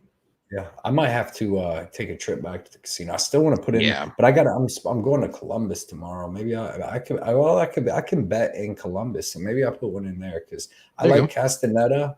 I like the Carini Silva under, but I already got another one. I jumped on that one. Mm-hmm. I've been waiting. There was 2 lines I was waiting the whole week, and they were both posted on the same day. I'm like, yep, boom, boom. Dude, my casino posted every single over under except the Silva one. Like you fucking assholes, dude. That makes no sense. No, it's terrible. Wasn't Gafarov Aljo's main training partner prepping him for last fight? I don't know. Does anybody know? Yeah, he's in their camp, helping them for sure. So yeah, I'm sure and he's good. He's good. It's gonna be good. Vitek said he bet Gafarov inside the distance. No action. Okay. Can't blame you. He's finished 17 of his 18 wins, so I can't blame you on that bet, man. I honestly like McGee after that fight. His YouTube is cool too. Man makes me want to grill. Yeah, cooking. You see the cooking stuff he does. Yeah. Trey Waters. That's one short notice. Beat the brakes off everybody. Thanks, Anthony. I lost huge that night. I was going to say 3 bets on that fight. And they both came in on like 5 days notice. The worst case scenario for me on that card happened. It was Trey Waters to win by decision. I had 3 separate bets. I had like the under 1.5, I had the under 2.5, and I had Quinlan money line, and all of them lost. I'm like, it's hard. That's what happened when Hughes beat Amorim by decision. Yeah. Let's see. Welterweight bald black guy under. I love you guys. Best show ever, Johnny. I got to go pick up some Indigo at the pot shop, catching bros. Thanks for coming out, Vegas Mikey. We always appreciate you coming out, having fun with us. Mikey. And I appreciate all you do for the Discord, man. He's in there always putting in information, him and Sabo. Them, so I appreciate all that. Santos is the favorite because people are fading Munoz. I'm not fading Munoz. I just like Santos. Yeah. I was gonna bet Mendonça, I think that's how you say it, against John too. Wasn't higher on him. Yeah, I like him though, but I think this would have been a tough fight for him. But he's still young, and I don't know what happened if he got injured or whatever, but it was gonna be a tough fight for him. Mendoza? Yeah, he's good too. Oh yeah, I think he's really good. He had a decent little showing against Basharat, man. Yeah. But dude, Moine, like I said, he slowed down on a full camp. And I'm pretty sure that, like, if you go look at Moine and go to when he fought on the Contender Series, because I want to say he missed weight on the Contender Series. I think he did. And I think he's missed weight since then, and now he's going to come in and fight on a 1 week short notice. You know what I mean? And we'll see. Weight. So his gas tank is not going to hold up. Yeah. But we'll move it up to the next one here. We got Zaleski versus Nurmagomedov. Who do you like here and why? My dude, man, I'm taking my dude, Elizeu Zaleski dos Santos. I like him, man. I think that he's the better fighter than Abubakar Nurmagomedov, man. He hasn't fought in about 18 months because he had an 18-month USADA suspension. So he wasn't injured or nothing. Yeah, but what he was taking wasn't even nothing like crazy, like no crazy steroid or nothing, which I'll take that over an injury. You know what I mean? At 36, I'd rather him come back because he failed over a little something. He's still the same badass mofo that knows how to fight and throw punches and all that. And I think that his striking is going to be a lot better than Abubakar. I think that his wrestling is really good to the point where I don't even know if Abubakar will land more than one takedown. He's never landed more than one takedown in a fight anyways. He couldn't even take Jared Gordon down, or Jared Gooden, right? Jared Gooden. It's good. Yeah, Jared Gooden. He couldn't even take him down, but he ended up winning that fight with a decent jab, but Jared Gooden's not good. I like Zaleski, dude. Zaleski's good. Like, he has excellent flying knees, stepping knees, clinch knees, powerful leg kicks, spinning kicks. He knocked out Sean Strickland. Like, he's got some really good wins in his career. And I think that he's going to be, dude, you seen what he did to Saint, what was his name? Saint Denis. Yeah, Saint Denis, like, where he was able to, granted, Saint Denis is a 155er now. He was on short notice, but that dude's another dude that was in shape, you know, and wanted to wrestle and grapple, dude. And Zaleski's got a high-level black belt. He's got high-level striking, and he's got good offensive and defensive wrestling. Like, I don't think Abubakar is that good at fighting. Like, it's not like he's not good at fighting, but, like, his wrestling is okay. His jiu-jitsu is okay. He's been subbed by two lower-level type fighters. And his striking is okay. He's got a decent jab, but dude, like, the shit that Zaleski's going to be throwing at him is going to be crazy. And another thing is Nurmagomedov gasses out too. Like, he slows down. He's had the easiest fight schedule ever in the UFC. Outside of the UFC, and he lost to David Zawada. He lost to, what was the one dude? Pavel Volk, whatever, Kush or whatever the fuck. That dude's not that good. He lost to him. Yeah, man, I think that Zaleski's so much more dangerous, has so many more ways to win this fight. He could knock him out standing up. He could beat up his lead leg to where he's not even getting able to shoot in on his takedowns. He can submit him. Like, there's just a lot of different stuff that he can do to Abubakar. And Abubakar really is going to need to just hopefully get this fight to the ground and lay and pray for most of the fight, because Zaleski's a violent dude. And he's good, man. So he's a real fighter too. So give me Zaleski. I bet him. I got him at minus 105. 2.65 units to win 2.5, man. I really like him here. I really like Zaleski, man. Yeah, I'm on board with you. I like Zaleski a lot here. I mean, Nurmagomedov, I don't understand why this is a pick'em. I think it should be a little bit wider for the Zaleski side. I think just the name value helps him out a little bit, but I mean, he's just not dangerous. Like, he doesn't finish anybody on the feet. We've got decent wrestling. He only uses the wrestling when he's in trouble, which is, I mean, he does have good fight IQ, so he does use it when he needs to. But Zaleski, like you said, so much more dangerous, better striker.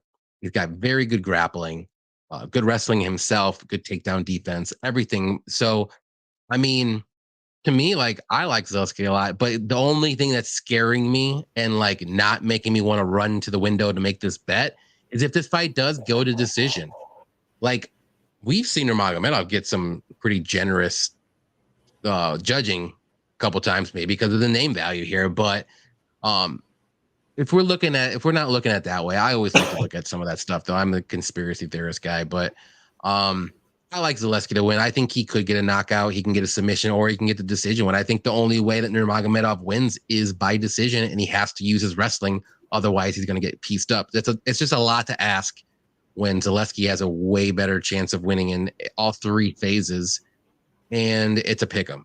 Like, yeah. So give me the Zaleski at a pick 'em when he can win by knockout, submission, or a decision. Yep. And people say he's 36, but Nurmagomedov's 33. Yeah, I'm not worried about the age there at all. Yeah. And Nurmagomedov's fought terrible people. Like, his level of competition is terrible. Mm-hmm. And he's still got three losses. I was just looking at that when you were talking. He doesn't. His best wins Jared Gooden, dude. It's Godzi, Omar Gadziev, not good. Jared Gooden, best wins Jared not Gooden, good. Dude. His best wins Jonathan Weston as PFL. Like, you know what I mean? Like, look at these guys. He's a Nurmagomedov. His first 10 fights are probably against 0 and 5 guys. He had some fights scheduled that were canceled, but they would have been good fights and good tests for him. But would have beat the brakes off him. Daniel Rodriguez, but Philip Rowe would have gave it to him. Gave him the business. Probably I like Zaleski here. I really want to bet it, but I'm just scared it goes to decision and they're gonna freaking give it to Nurmagomedov. Well, the main thing they're supposed to score on decisions is damage, and I just cannot see. They're supposed to be. Right. True that.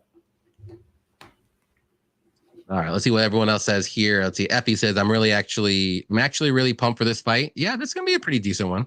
Yeah. Zaleski this week reminds me of the spot Carlos Diego was in versus Johnson, layoff included. I got a parlay two-legger with him. Okay. Attaboy, Anthony. I like it. Attaboy. This is the bootleg Edson Barboza versus Khabib.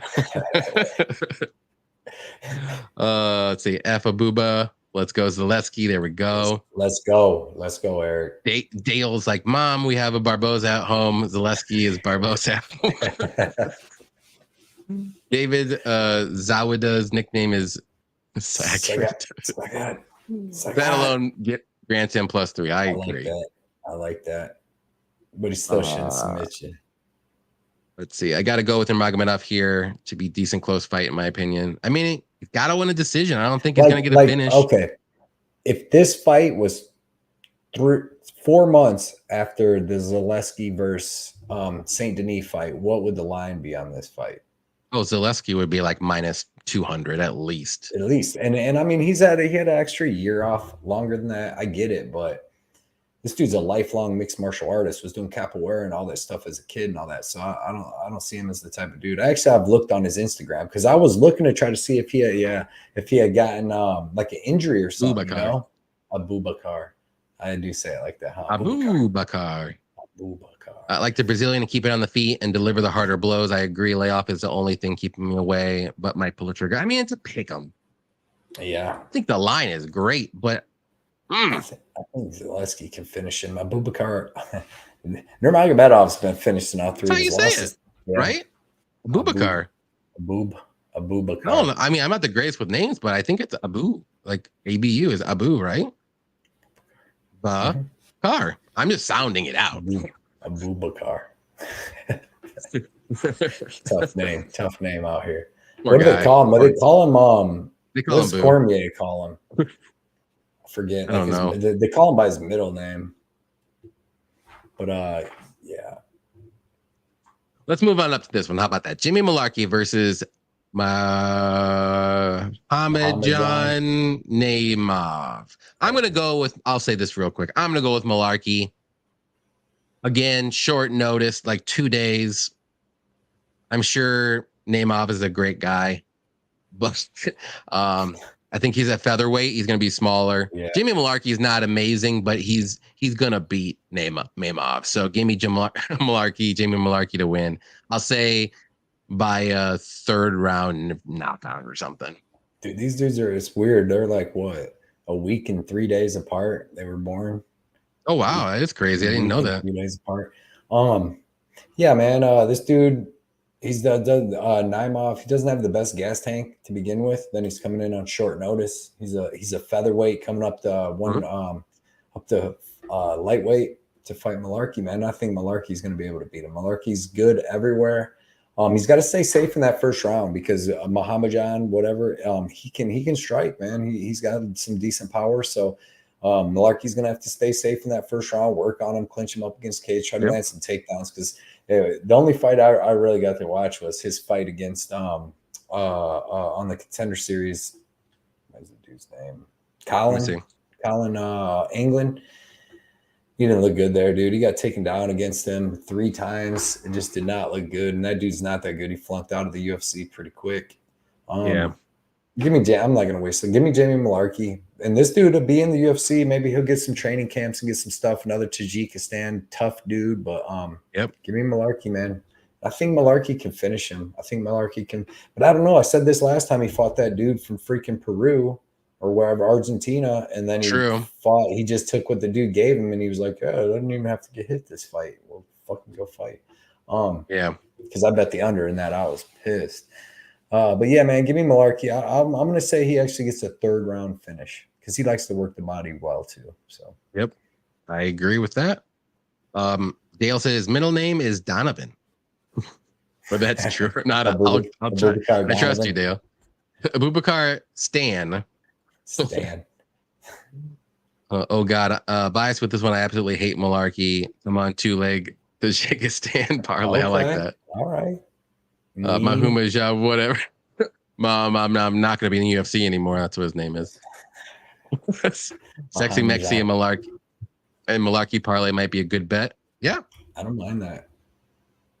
Like I'm really this close of Castaneda. Like I'm shocked that the line is so freaking close, man. I don't think they had that at the casino either too when it just came up just showed up on my bookie today, so I'm sure your casino will shortly get that. It's always like a little bit behind DraftKings. But like Caesars. The Silva thing was terrible though, bro. To like they had all the that's insane, and then not have that. Now they're probably gonna have it though. Would you rather have Malarkey's eyebrows or Faber's butt chin?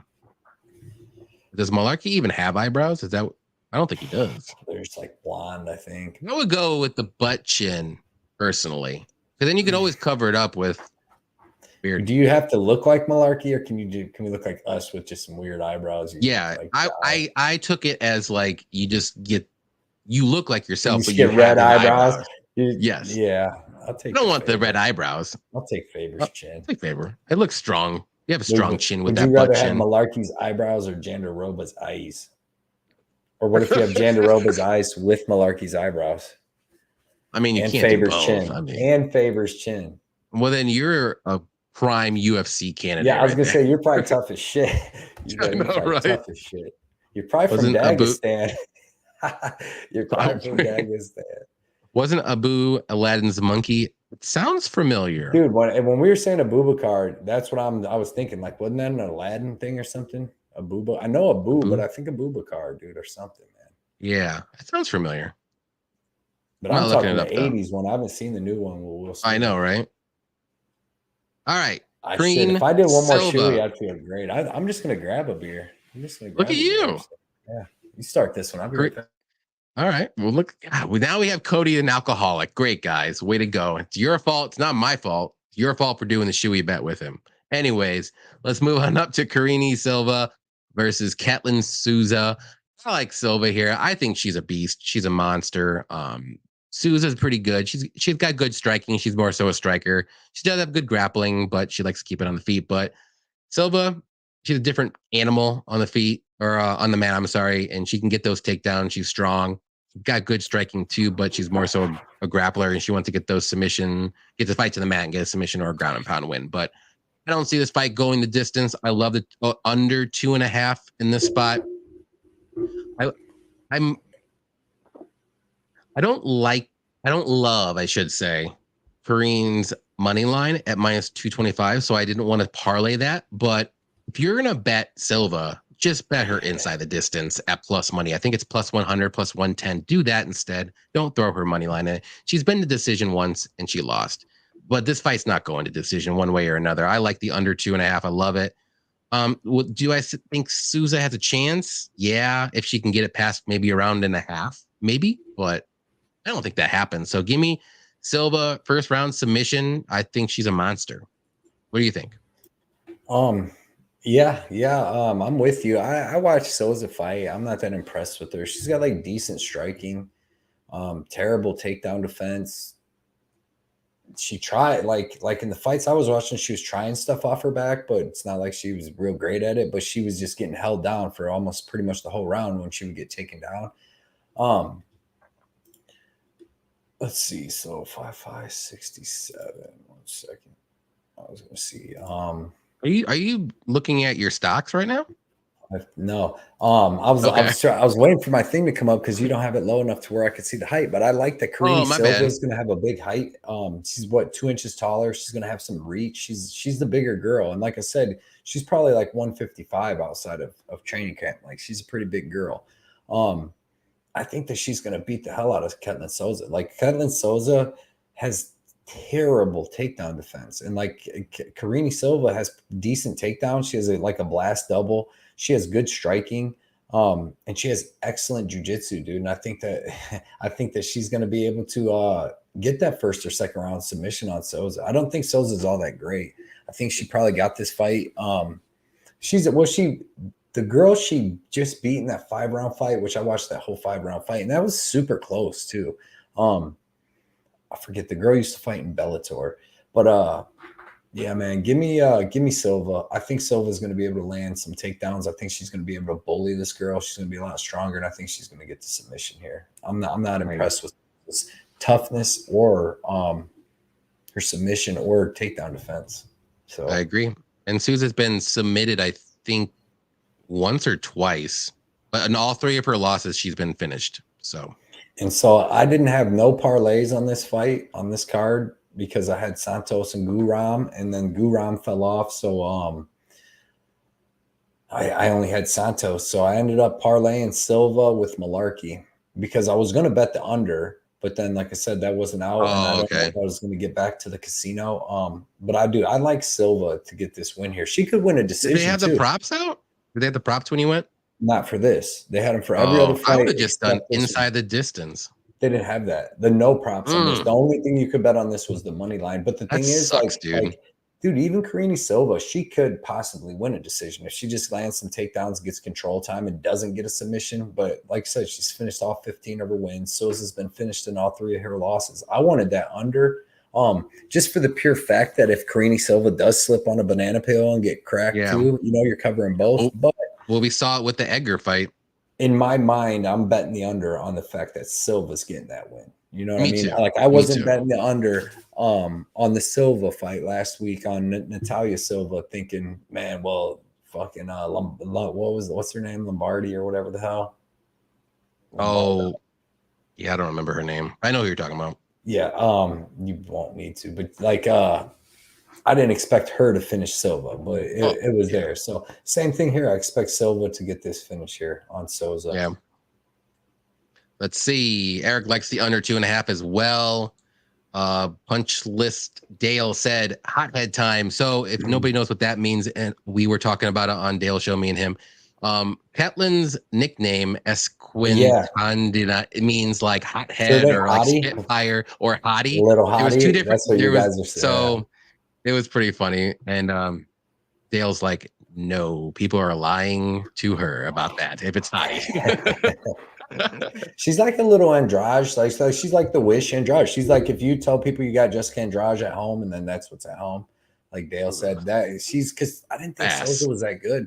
I think that I think Polyana Batella would beat Souza. I think that Chinese girl on the Contender Series would beat Souza.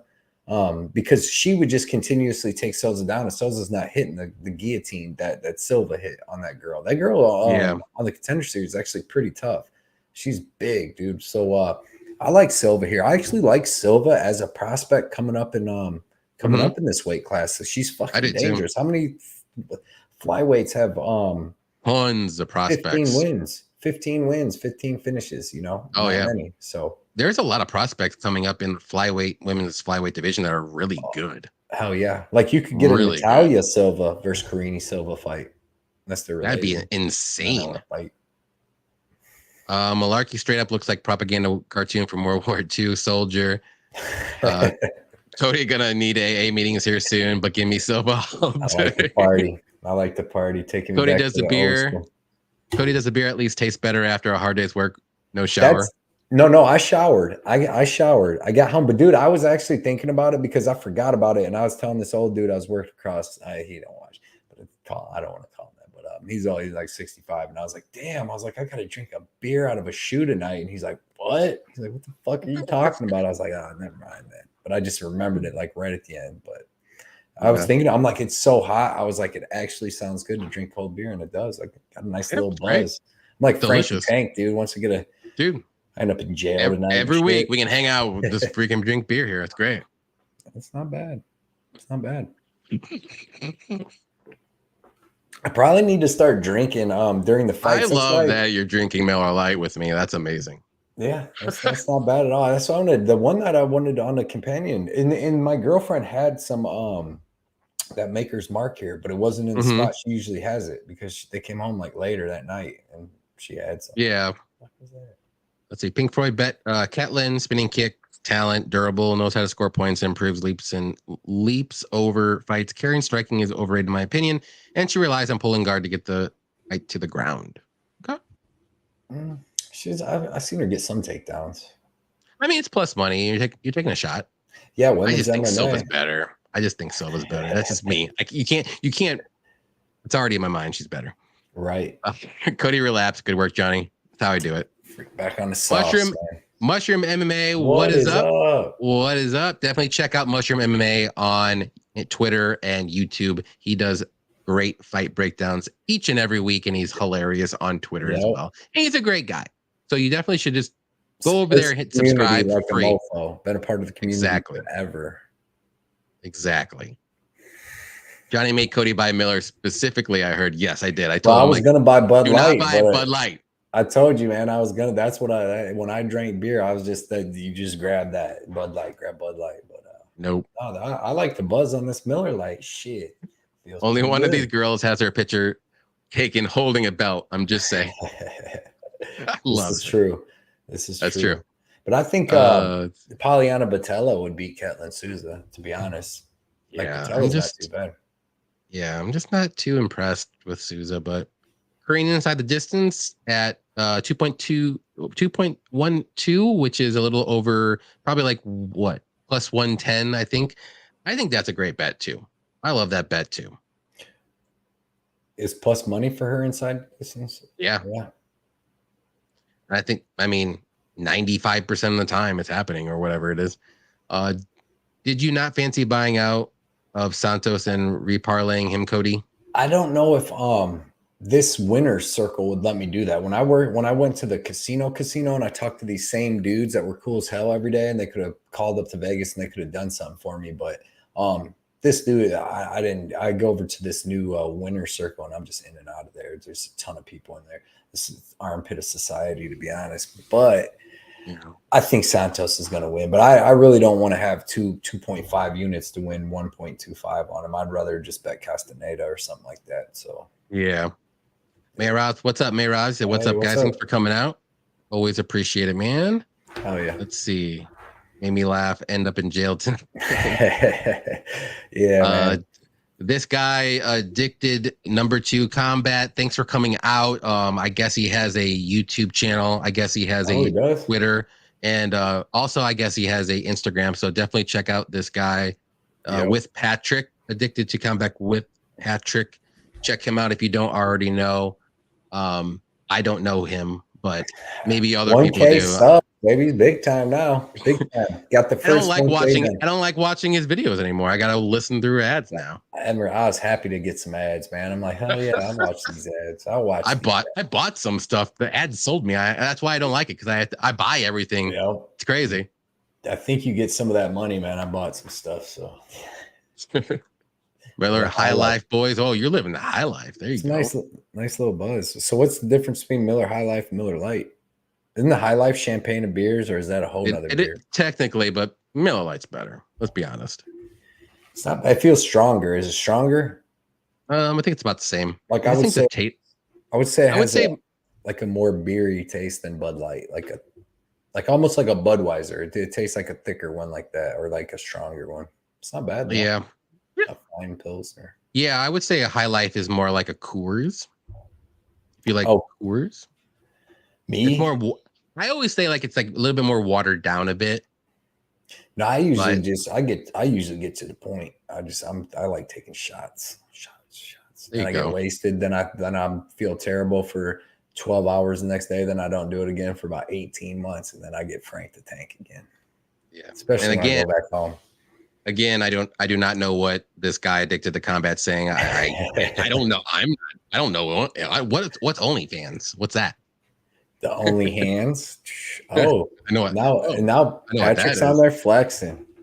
Yeah, there you go. See, I guess he does. Man, great. Put that in your comments now. Dude, Patrick's going good. I think he's already got like 1,025 or something like that. Hell yeah. That's good to be up to 2,000 quick.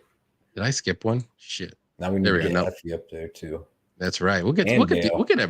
We'll get everybody up. Dale needs to get up there 100%. Effie does 100%. Mushroom 100%. Mushroom too. I think Mushroom's got a live show tonight, right? Yeah, he usually does it. Yep. I didn't see it on Twitter though, but I'm sure he does. Yeah, I hope. But let's get to this fun one: Tim Elliott versus Victor Altamirano. I'll let you start this one off. Who do you like here? Yeah, I mean, this is a tough one, dude. I even watched his media day, listened to his media day and stuff on the way home from work today. I like Tim Elliott. Like, he's the better fighter. He's got the better wrestling. He's got the better striking, even, you know, he's got the better experience. He's got everything better. It's just that I just don't like where like his mind and everything could be at. Like, I do think he wins. I wanted to bet him at -150, but I'm just going to stay away from this and see what happens. Because like Altamirano isn't a complete bum or nothing. You know what I mean? So if Elliott does come out here and go crazy in the first round, try to get a finish, throwing him around and doing all this, and then slows down, you know, Altamirano could come back. So I do think Tim wins. I mean, he should win. He's better at MMA everywhere. Like I said, got the experience, got everything, man. One thing though is usually Tim's like not a lot, but like decent size bigger than most of his opponents. And Victor Altamirano is actually bigger than Tim Elliott. So that's one thing. But other than that, which is weird because Victor Altamirano looks like he's not the biggest guy either. But yeah, man, I'm gonna take Tim Elliott. I'll take him by decision. I don't think he finishes Victor Altamirano, but I'm just staying away from it because I just want to see how this one plays out. Yeah. Yeah, I'm not gonna say the other end of it because I do like Tim Elliott, but I'm on the other side of like where his mind's at. I think he's gonna have that extra motivation. Like I'm putting myself in that place. Let's say I'm gonna have an extra gear or two. Like, trust me, someone's gonna get hurt, and if you're in front of me, I'm sorry, dude. I mean, I'm sure you're a cool dude, but it's just your time. Like one of those things, you know. I do think he's the better fighter, though. I think his pressure, cardio, pace. I think I said this about Anthony Hernandez in my breakdown. Pressure, cardio, pace, and like that. And Victor always slows down gradually in his fights, and he looks like crap in the third round, and he's surviving almost. Tim Elliott's going to be in his face. He's going to look good. He's going to be ready to go. He's going to have that extra gear, extra motivation for whatever's happened. Everybody knows what's happening with him, but.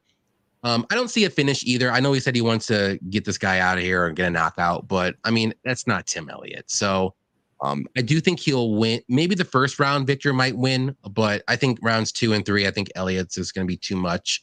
I think he's going to win a 29-28 decision or even 30-27. I liked him before I heard all this stuff. I still like him. I like him even more.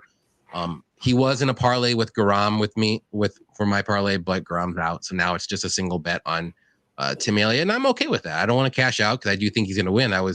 Those were my 2 most confident picks on this card before I even heard everything. Like I said, was Garam and Elliott. Other than that, like anything can happen on this card. It's so freaking crazy. Right. Like, I mean, this is like a weird ass fight for not even for all the circus stuff going on outside of it. But I mean, Tim Elliott just beat Tagir Ulanbekov. Victor Altamirano just beat Vicinius Salvador. Like, yeah. Why are these guys fighting? How does that make sense? That like you beat Tagir, who's like top 10 guy, and then now you're going back. Mind you, beat Well, actually, I did listen to him. Actually, never mind. I take that back. It does make sense because Tim Elliott had a bunch of canceled fights. He was supposed to fight Alan Nascimento a couple times, and then he kept saying that it kept getting canceled and pushed back. And then he was supposed to he called it off like twice, and then the UFC told him he had to fight him on June 24th, and he's like, I need a fight before that. And he's like, if I fight him on the 24th, and he doesn't show up there, I want my show money anyways. And they're like, okay. And he said they called him back like an hour later and was like, we got Altamirano for the 3rd. So this is a short notice fight for Altamirano, and Tim Elliott should dominate, dude. Honestly, he really should. And I'm not. And like you said, Victor's not a bum. He's just not very technical. He's just kind of sloppy, and he just tired, and he just wears down and just gasses a bit. He's not a top 10 guy in the world. No. And Elliott's fought those guys before, and he has some good wins under his belt, and he's done good against those guys that he lost to. So give me Elliott all day. I love it. Dale's got to run. Cheers, boys. Good luck the rest of the stream, Jimmy and Corey. I was laughing when I read that. I spelled Johnny wrong. I commented Dave, and then I spelled your name wrong. I was like, that was a good guess you had this. He's never going to let me down. It's so funny though. I love it. We all do like another show. Well, we're gonna figure out something for that Crute one, man. For sure. Yeah, 100%. Yeah. Tim equals Dern. Win-win. Love it. Tim Elliott cheats in the cage. His wife cheats in the bed. That was hilarious too. I'm reading on this thing. Drink a little Miller Lite, laughing. Tim with the better strength of schedule. People are concerned about his ex being a bitch, but I'm gonna say this is me too. I'm all about it. All about that. Tim is a lock. I'm okay with that. At first, I picked Elliott, but this line seems a bit off, so give me Altamirano. You're crazy. You are crazy, Carlos. It's a hot take there, Carlos. SD Crusader. I like putting a stamp on it, though. What's up, SD Crusader? Tim doesn't have Kraus telling him to lose anymore. That's true. Yeah. What's up, SD Crusader? Appreciate you coming out. Yeah, appreciate that. Tim is one of my favorite fighters. Just hate how people are. He got cheated on. He won't be the same. Yeah, I don't. Put yourself in his shoes. Like, are you gonna be mentally not there? Are you gonna give 150%? You damn right you're gonna give 150%. Yeah, but you could also just be freaking not the same. Are you gonna bet against Tim Elliott in this circumstance? I just stay away from it. Well, because what if he comes out crazy though? Like I said, trying to throw I will bet on a man that I will bet on anybody that happened to him. Scorned man. Yes. But what about what about this theory? JP buys. That boy's chin. Well, he's awful. Walked away, was gone. Well, he's awful. I didn't bet him. But I mean, the same thing happened to him. He got that ass. It did. I was rooting for him though. Then now Kevin Kroom goes out, wins titles everywhere, like freaking Delete say. Dude, like a champ. Well, Kevin Kroom, dude, that's disgusting. I don't even. It is disgusting. See him? You know what his nickname was when he came into the UFC? When he fought Roosevelt Roberts, the hard-hitting hillbilly. He's from Kentucky. Yeah, man, that's disgusting. Disgusting. Sick. Dev is here. What's up? He said Victor is a lock. You are loco. You are loco right now. How much weed have you smoked? Loco right now. And or Miller Lights have you drank? Hey, what's the reasoning on that, Dev? I like that him and Carlos are picking them though. I like that, and they're standing on it. You know, but if you don't know MMA Jesus 420, he's Dev. Go check him out on Instagram, Twitter, YouTube's. Does great stuff, great breakdowns as always early. He's always a week early. So if you want early breakdowns for next week, boom, go there. Yep, easy. And so we will move. Oh yeah, 100%. I always give him crap, but he's a good dude. All right. I don't know. Okay, so this isn't Jared Gordon. Obviously, it's going to be this other guy, Jesse Butler. Let's go real quick. I think we're on the same page. I'm going to go with Jim Miller. It's insane. You give me Jim Miller. I got Jim Miller. Next, right hook. I'm gonna say by some kind of finish because I mean Jesse Butler might be a nice dude, but let's be honest. All right. That was the best breakdown ever right there. Simple. Alex Caceres versus Daniel Pineda. Who do you like here? Dude, I'm gonna be honest, man. This was probably the fight I went back and forth on the most out of all the fights on this card because there's so much going on in this fight. Like usually the way to beat Pineda kinda is the one to finish him, right? And Alex Caceres doesn't really finish that many people, not too many tough people anyways. I mean, he finished Julian Erosa, but we all know like his chin's gone now. And then Daniel Pineda, he goes to finish people at all times. And then Caceres lately has been hard to finish, even though I think he's been subbed like 7 times, but not a lot of them are recently. So Yeah. it's a pretty good fight. These are usually the people that give Pineda problems is these long, tall, lanky strikers, you know, like Andre Feely was able to touch him up real good. I don't know, man. It's just so weird because I like speaking of Kevin Kroom, like when I went back to watch Alex Caceres' fights for this, I watched him fight Kevin Kroom, who actually ended up going down to like 135 after that. But Kevin Kroom was able to hold him up against the cage and land a couple takedowns on him. And he probably had like 6.5 minutes of control or 7.5 minutes of control in that fight. Because that's all he kept doing was holding him up against the cage and trying takedowns. But then anytime that they were got some space, Alex Caceres was able to land some pretty big shots.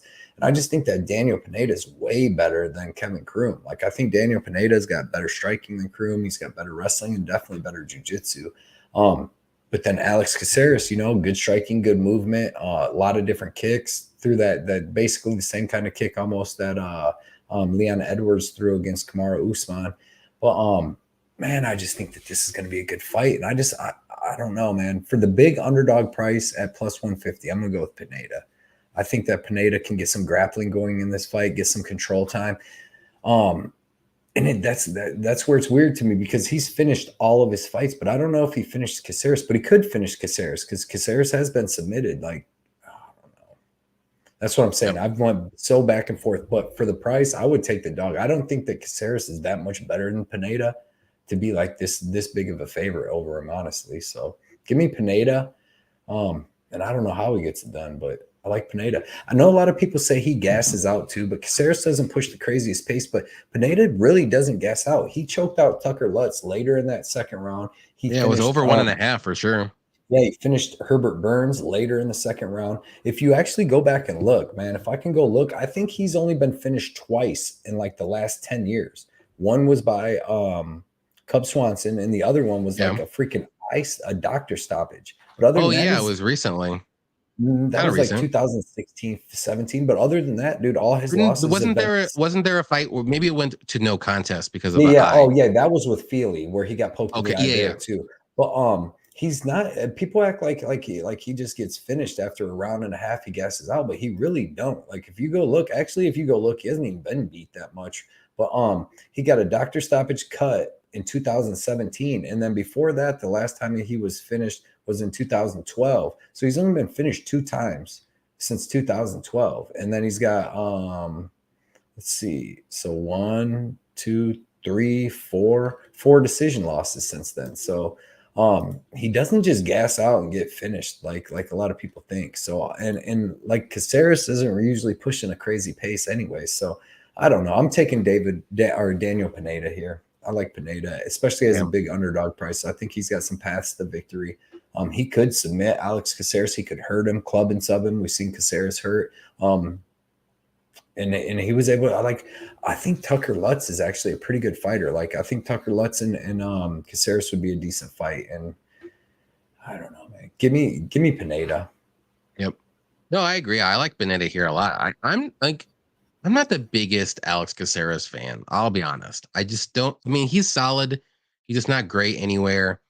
Like, looking at his strength of competition that you just fought to, like, I mean, Steven Peterson, Chase Hooper, Austin Springer, Kevin Kroom, Choi, and then Erosa. He lost to Sadiq Yusuf, who's good.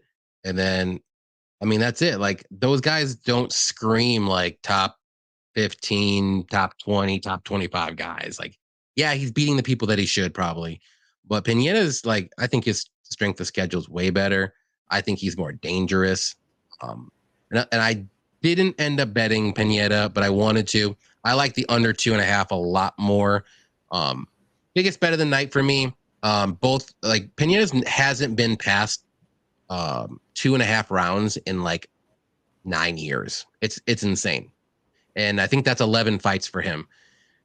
And I see it happening here. I think Pineda either gets to finish or Alex gets a finish when Pineda maybe gasses out. Like I'm not saying I'm not 100% on board with people saying that Pineda gasses out like death gasses, but he does slow down a little bit. And maybe Caceres can get like his striking going, and then maybe get some body shots going, kind of like what Cub Swanson did a little bit. And then just get the finish after that, because he's an unorthodox striker, so he can probably land something good and maybe stun Pineda, and then maybe he gets finished. But I like the under 2.5 here, but I do like Pineda to get the win. I think he's a little underrated personally, and I think Alex Caceres is a little overrated. Yeah, he had a good showing against Sadiq Youssef, but other than that, he's been fighting kind of like, the lower level guys. So, no, I mean, definitely under like 25, ranked 25 and under. Like, they're nobody that great. So, Pineda could easily catch him or submit him, or Caceres could beat him in a decision. So it's going to be a good fight. Caceres could knock him out too, hit him with one of them head kicks. We'll see. We'll see. All right, main event. We're going to go here real quick. We're going to do Kai Kara France versus Albazi. I guess I'll start this one off. This one I was going back and forth on a lot, but the more and more I was thinking about it, and then I like Kai Kara France to win. Albazi's very, very, very good. He's very good at what he does. But if you go back to the strength of schedule, I think this is like a reoccurring trend on this card. And I always go back to is the strength of schedules that a lot of these fighters have. Albazi's not beating anybody, like nobody good in the flyweight division. Kai Kara France has fought killers, top guys, champions, and he's good. He's good at what, or he can defend. I'm sorry, he can defend at what Albazi's good at, which is grappling. Kai Kara France has very good takedown defense and very good submission defense. And on the feet, I think he's better on the feet too. I'm not saying Albazi's bad, but I think Kai Kara has better boxing, better head movement, better combinations. And so I'm going to go with Kai Kara France. I think this will be a very close fight. I do think Albazi may get him down once or twice, but he's going to play it safe. He's going to it's going to be just a very, very close fight. But I do see us go into decision. And I'm going to say Kai Kara France pulls it off. It's going to be close, though. One of the bets that I'm looking at is Kai Kara France. I'm waiting to see where that line goes. Maybe he gets the plus money. It's just close. I do like him to win, though. Yeah, man. I'm with you. I'm picking Kai Kara France. If you look at it, these guys are close to the same age. I think there's like a 1.5 year difference between them. And the experience in between them, though, is so much different. Like the fighting experience is so much different. So, yeah, they're like half a year. Yeah, like a half a year difference in age. But so it's not like Kai's old or anything like that, but he's just got so much more high level experience. And Amir Albazi's good, dude. Like he's good. He's got good striking. He's got a sick jab. He's got a nice uppercut. Pretty good wrestling. It's not like crazy. He got pretty good timing on his double leg, a blast double. And he's got really good jiu-jitsu. But I just don't think his wrestling, like I don't think it's going to be on the level of like an Askar Askarov. He, like you said, he may be able to land a takedown or two, but Kai should be able to hop back up. And then in the striking, I just think that Kai has a little more power. He's got better striking for sure. I think he's going to be a little faster. He's got really good movement. And I think that's going to be the thing. He can pull Albazi into some counters because Albazi is an aggressive fighter, man. He's coming forward, throwing a jab, throwing that, looking for takedowns and grappling. And like I said, I think Kai can hit him with some big shots. I think that, Amir, if you watched him against Zilgauskas, like he clearly won that fight. But towards the end of the third, he actually got tired. Like he finally landed his first takedown in the third round. He was able to get a little control time on Master Z, but Z was able to get up, with maybe like a minute 30 left. And Amir looked kind of tired. And that was just a 3-round fight. So he's never trained for a 5-round fight. He's never been in a 5-round fight. Kai's never went 5-round, but at least he's trained for 5-round fights before. And man, he looked so good against Brandon Moreno last fight. He was winning that fight before that body kick. And Brandon Moreno, he's a different kind of fighter. Like you can't compare Amir Albazi to that, because I went back and watched that fight, and like Brandon Moreno walks through fucking hell, dude. to go forward to like he took all them leg kicks from Kai, took big ass shots to the face. He actually got taken down by Kai. He couldn't take Kai down, but like the pressure that Moreno puts on, dude, just keeps coming forward, walking through your best shots. Like I don't think Amir is going to be near. Like there's not that many humans on earth that are as durable as Brandon Moreno. You know what I mean? And when you're just you're fighting them kinds of dudes, Brandon Moreno 2 times, Askar Askarov, all these different dudes that he's fought. It just gets you. He's been in all these situations before where he's getting pressured or he's trying to get taken down. Like he's seen all the stuff that Amir Albazi is going to bring to him, where Amir Albazi hasn't seen all these veteran tricks. So I'm going to take Kai Kara-France. I don't know if he finishes Albazi because, like I said, this is going to be a close fight regardless. Like no one's dominating nobody, and Albazi's a tough mofo. And if he can get his grappling going, obviously he can win. You know, if he is able to get his wrestling going and get some jiu-jitsu going, but if he does like Askar Askarov and in the first round or two is able to land some takedowns, get some body lock triangle and all this, but doesn't do nothing with it, and then Kai's able to get out and stand up, dude, that's when Kai's going to do just like he did with Askar Askarov and start landing big ass shots and possibly steal a decision or get a finish later in the fight. So I like Kai Kara-France. I bet him. I got him at plus 100. I bet 2.5 units to win 2.5 units, and I was happy to get him at plus money. So, but this is going to be a really good fight, man, and I'm excited to see it. I'm excited to see how good Amir Albazi really is and how good Kai is. Right on. I totally agree. This is going to be a very, very good fight. Like it's just one of those fights where I'm like thinking about betting, but I don't really want to because I don't want to be super stressed. I just want to kind of like relax and watch it. But at the same time, like, I just think there's an advantage with Kai, though. It's just close, but I can see either way. I don't blame anybody for picking Albazi. He's super dangerous, so we'll see what happens. It's a big step up for him, though. I will say that. Yeah, but yeah, to go from Costa, you know, Figueiredo's little brother, Malcolm Gordon, and then Master Z got a clear win over him, though. So that's you know, a little feather in his cap because he clearly beat him, but. 138. What is 138? Up, Tyler, our guy, showed up. He said strength of schedule was the same thing y'all were clamoring about when Islam beat your boy Charles. Coming in hot. Listen. Congratulations on the 1,000. Jeez, coming in hot. Well, don't tell him that now after he's gonna freaking say that about Charles Oliveira. Oh man, Charlie Olive, you gonna do him like that, Tyler? So he must be. I was gonna shout out 130 MMA. Tell everyone that he's on Twitter, Instagram, and YouTube, and check him out because he does great stuff. But now I'm not. Don't do it. Why would I? Definitely go ahead and do it though. It's free. 1K. Congratulations on that, man. I just sit through some ads on your and Patrick's videos, man. But I was never so happy to sit through them. So congratulations, brother. Yes, indeed. All right. Well, we are done here. Do you have anything you want to add or anything, or we are just look at that done and done? How do you like that beer? You know, it's a decent Pilsner. A fine Pilsner. It's triple hops brewed, by the way. The hell does that mean? Oh, there's three hops. That's why it's so strong tasting. Like, yeah. Okay. Hey, I don't mind it, man. I like Yingling, but I didn't know if that was going to be good to drink out of a shoey. It's a little rough. Like a little heavier than a Miller Lite. So what are we gonna do when we go down to the? I got a debate, man. I constantly think about that. Like when we go to that Bellator, I'm like, I want to drink, but I'm gonna drive down there, and then I'm gonna have to get the Uber back or something. Like I'm like, man. You're gonna stay the night at Chicago, right? I got us a room at the Ambassador Hotel. Well, you could drink. Yeah. Oh yeah. I might have, but I'm gonna be on all the edibles, man. I'm gonna be on all the edibles. You'll be fine. It's Chicago. It's gonna be fun. I just don't want to get shot and murdered. No, you're good. Yeah, walking the streets at night is not the greatest thing to do. I will say that. So no, you don't want to do that. Not like super late at night. That's gonna be such a fun show. Is anybody in here going to that show? So we got me, you, Patrick, Victor, right? You said he's gonna be going there. Yeah.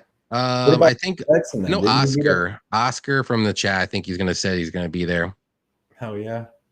I think Vinny MMA might be there on Twitter. If you know him, I think Patty said he was gonna be there too.